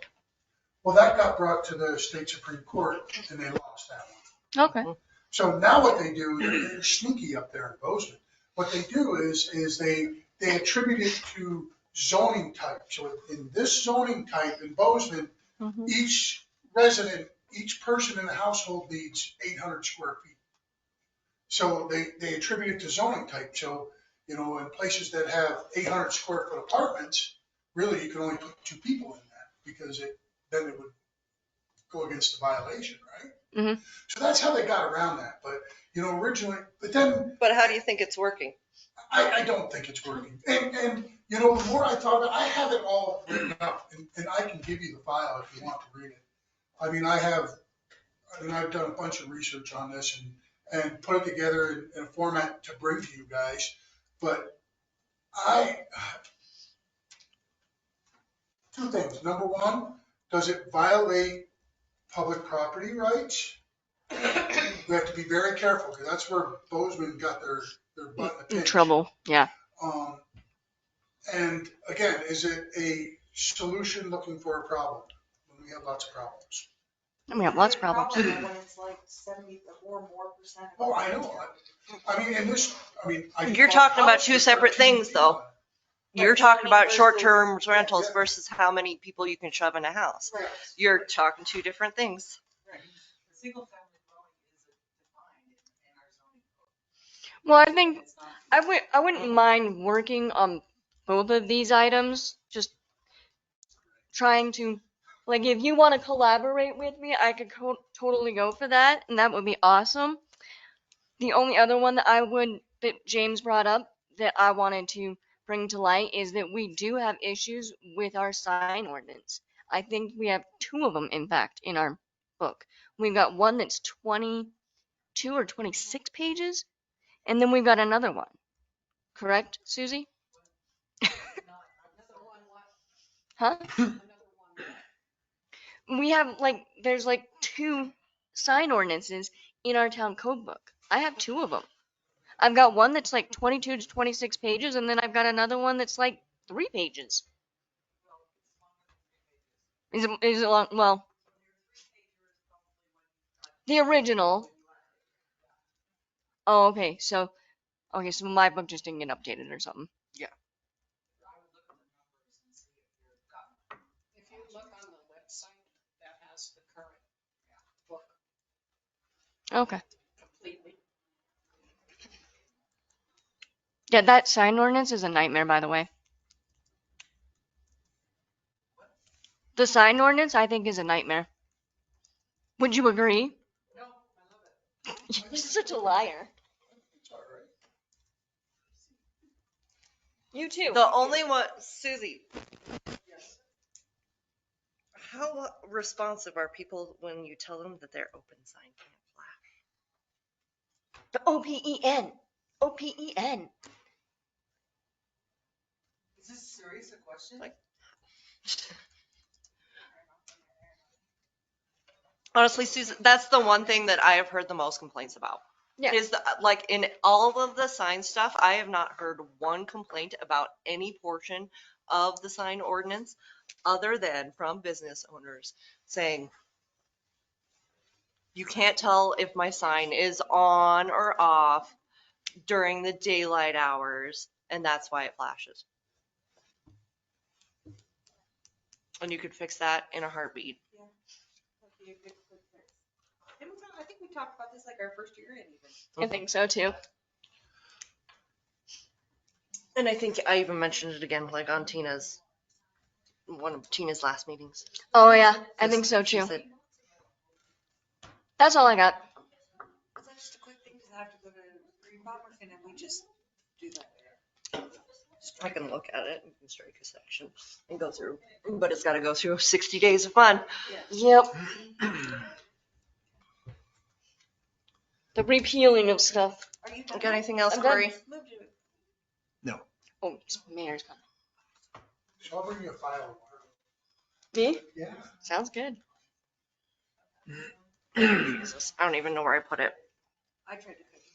So the highlights are, again, really excited about the special events because there's, just like we agreed with the Lions Club, there's a constant update of events. And now we're like, well, this is a bigger party and they're going to have food trucks and they're going to have alcohol and they're going to have this. Can the Lions Club just approve it or does it have to be a town thing? We've put ourselves in this gray area of, does Nikki decide that it needs an encroachment permit or a user agreement or not? So I've seen 3 so far where it's like, we really don't have any guidelines to this. Where like my gut says, yes, you should have it, and that's where I'm going off of. Well, like my own mini checklist of probably more than 25 people, probably more than an invite list, probably got some alcohol and some businesses involved. So now we're into the realm of not a small family gathering, but they're really like my own criteria. So worked on the resolution for the event ordinance. I'd sent out an email to the mayor's listserv for all of their policies, any ones that had spectacular. So I'm kind of compiling those so I can, besides the 55 pages that you guys got last time, I'm going to dig through some of these and do the highlights on what I've run into over the last 3 years that might pull this into something like condensed, short, super sweet. And I explained kind of my overall thought to Justin Hamill. He came on Monday to go over tap into Ennis and some future ideas that we were kicking around.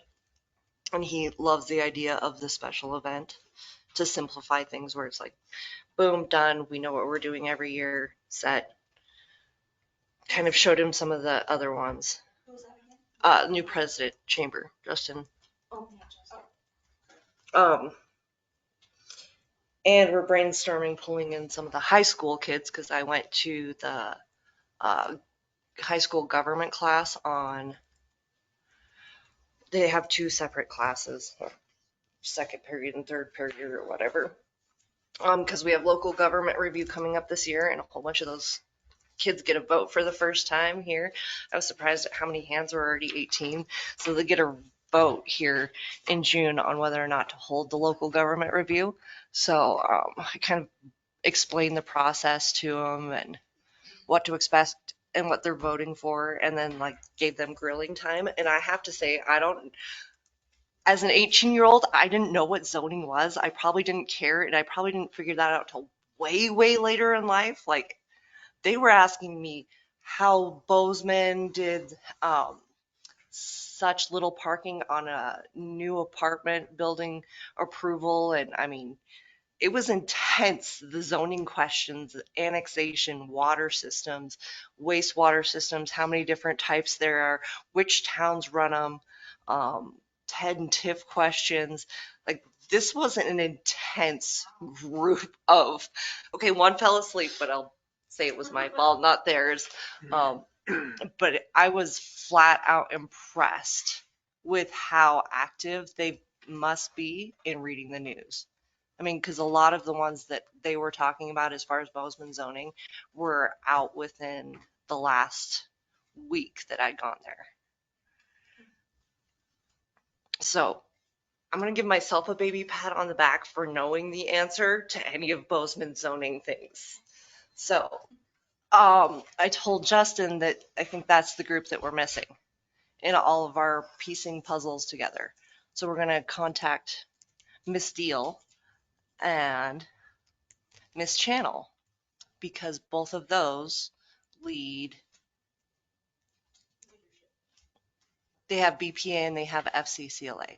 And both of those clubs have state events in which they compete in, where they have to host an event, organize and host an event. The chamber gives out scholarships for high school students, and the town has a portion of organizing events. So you pull a kid into helping organize one that's going to compete in one of those events into the 4th of July, you get a whole lot more manpower. You get them involved in government and the chamber all at the same fell swoop. So we're working on an approach to bait some children into a Gold Star event. They have them in FCCLA. They also have an entrepreneur section in BPA that I think you could tie into, because they're a lot smarter than I'm giving them credit for it. Not to be mean, they're really smart. So then there was the audit going through. We'll have the report on that. It's answering questions. Most of my questions that I needed to answer were in Public Works. ARPA funding and divvying things out and they be recoded. That was basically the vast majority of that and the discussion then of contract renewal and how much they're going up around the state. I think that's the highlights of what's going on. Oh,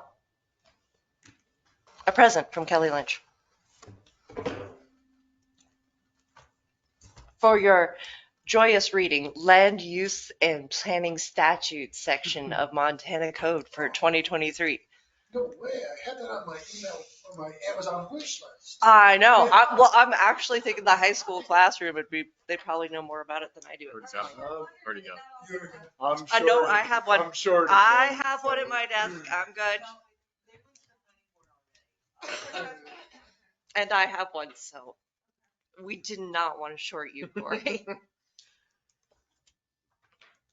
All right, so now to unscheduled.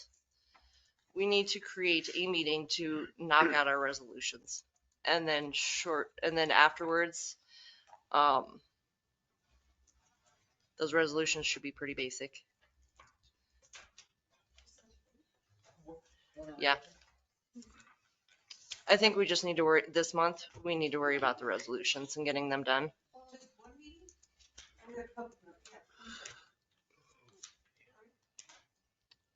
They're all done. Can we do it next week and just be done? Do you have public notice, or is that enough time for public notice? It's just the resolutions, yeah. We're not changing anything. Next Thursday work. We have 4 to do with the water. We'll have the tabled resolution of intent to adopt special events.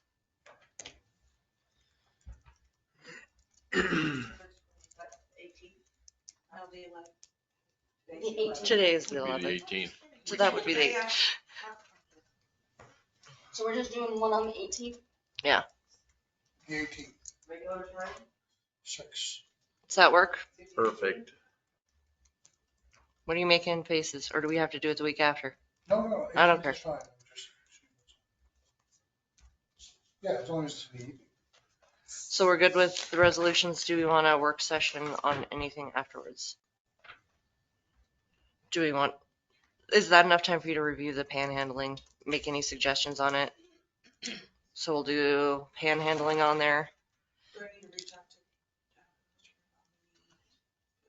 to again? What? Do I need to reach out to Mr. Greenbaum again? No, I'll talk with him. I have the thread. Yeah, you sent it to me. I think they're all really valid parts that Nikki brought up, but if you got any other ones, start chunking them my way.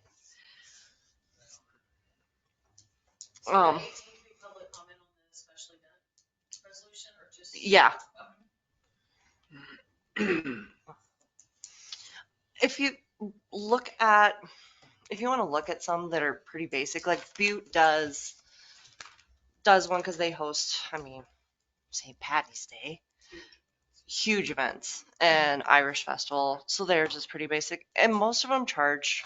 It's like $100 to $120. They make sure that you have the same insurance, that it meets the 1.5. That's the state statute. That's basically what we were noticing was 30 days ahead. The permit needs to be in. Was it 30 or 60? 60. Most of them was 60. I don't think that we're so busy that, I don't know. I'm back and forth on that because some of it takes 60 days on the town's part to organize. If there's some bigger stuff that it needs to require. But that was where the things that we noticed was 60 days, 1.5. And about somewhere between 100 and 125 for a special events fee. Most of them had 3 checkoffs, the mayor, the police, and what was the other one? And it's usually Public Works. The encroachment permit or the user agreement has that. But the other ones lay out like when you actually need it instead of being like When does he need insurance and when do they need insurance? And if their little kids are playing soccer in the back of the Lions Club Park, are you the one that needs insurance?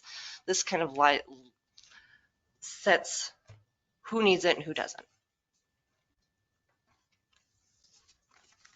And then go from there. But I don't think I'll have a full draft of that workable by next week. Still chunking at it and where we're doing the resolution anyway. I knew this one was going to take a little bit. It's a lot in the definitions and stuff. So I'm just being realistic. I know I won't have that completely ready. Panhandling's pretty good, so we'll chunk towards that. All right. Sounds like anything else that we need to put on there? Like it's just been eating at you.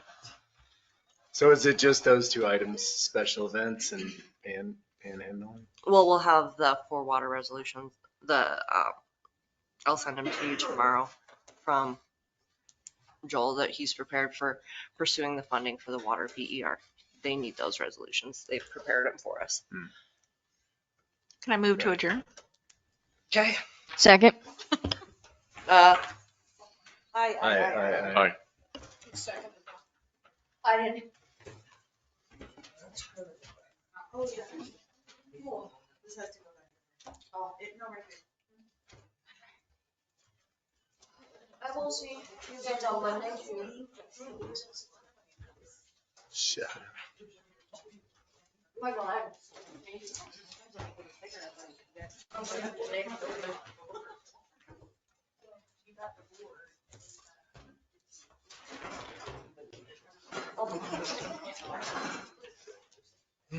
It's gotta be bad.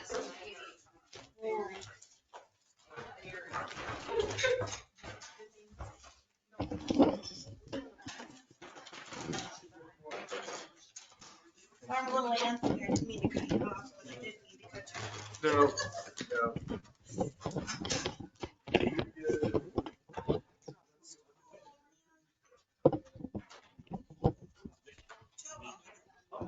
Oh, yeah.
You did your thing. Good night. Hey, you know we were.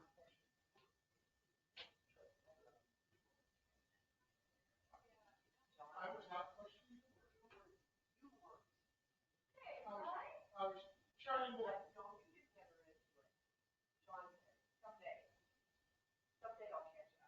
Okay.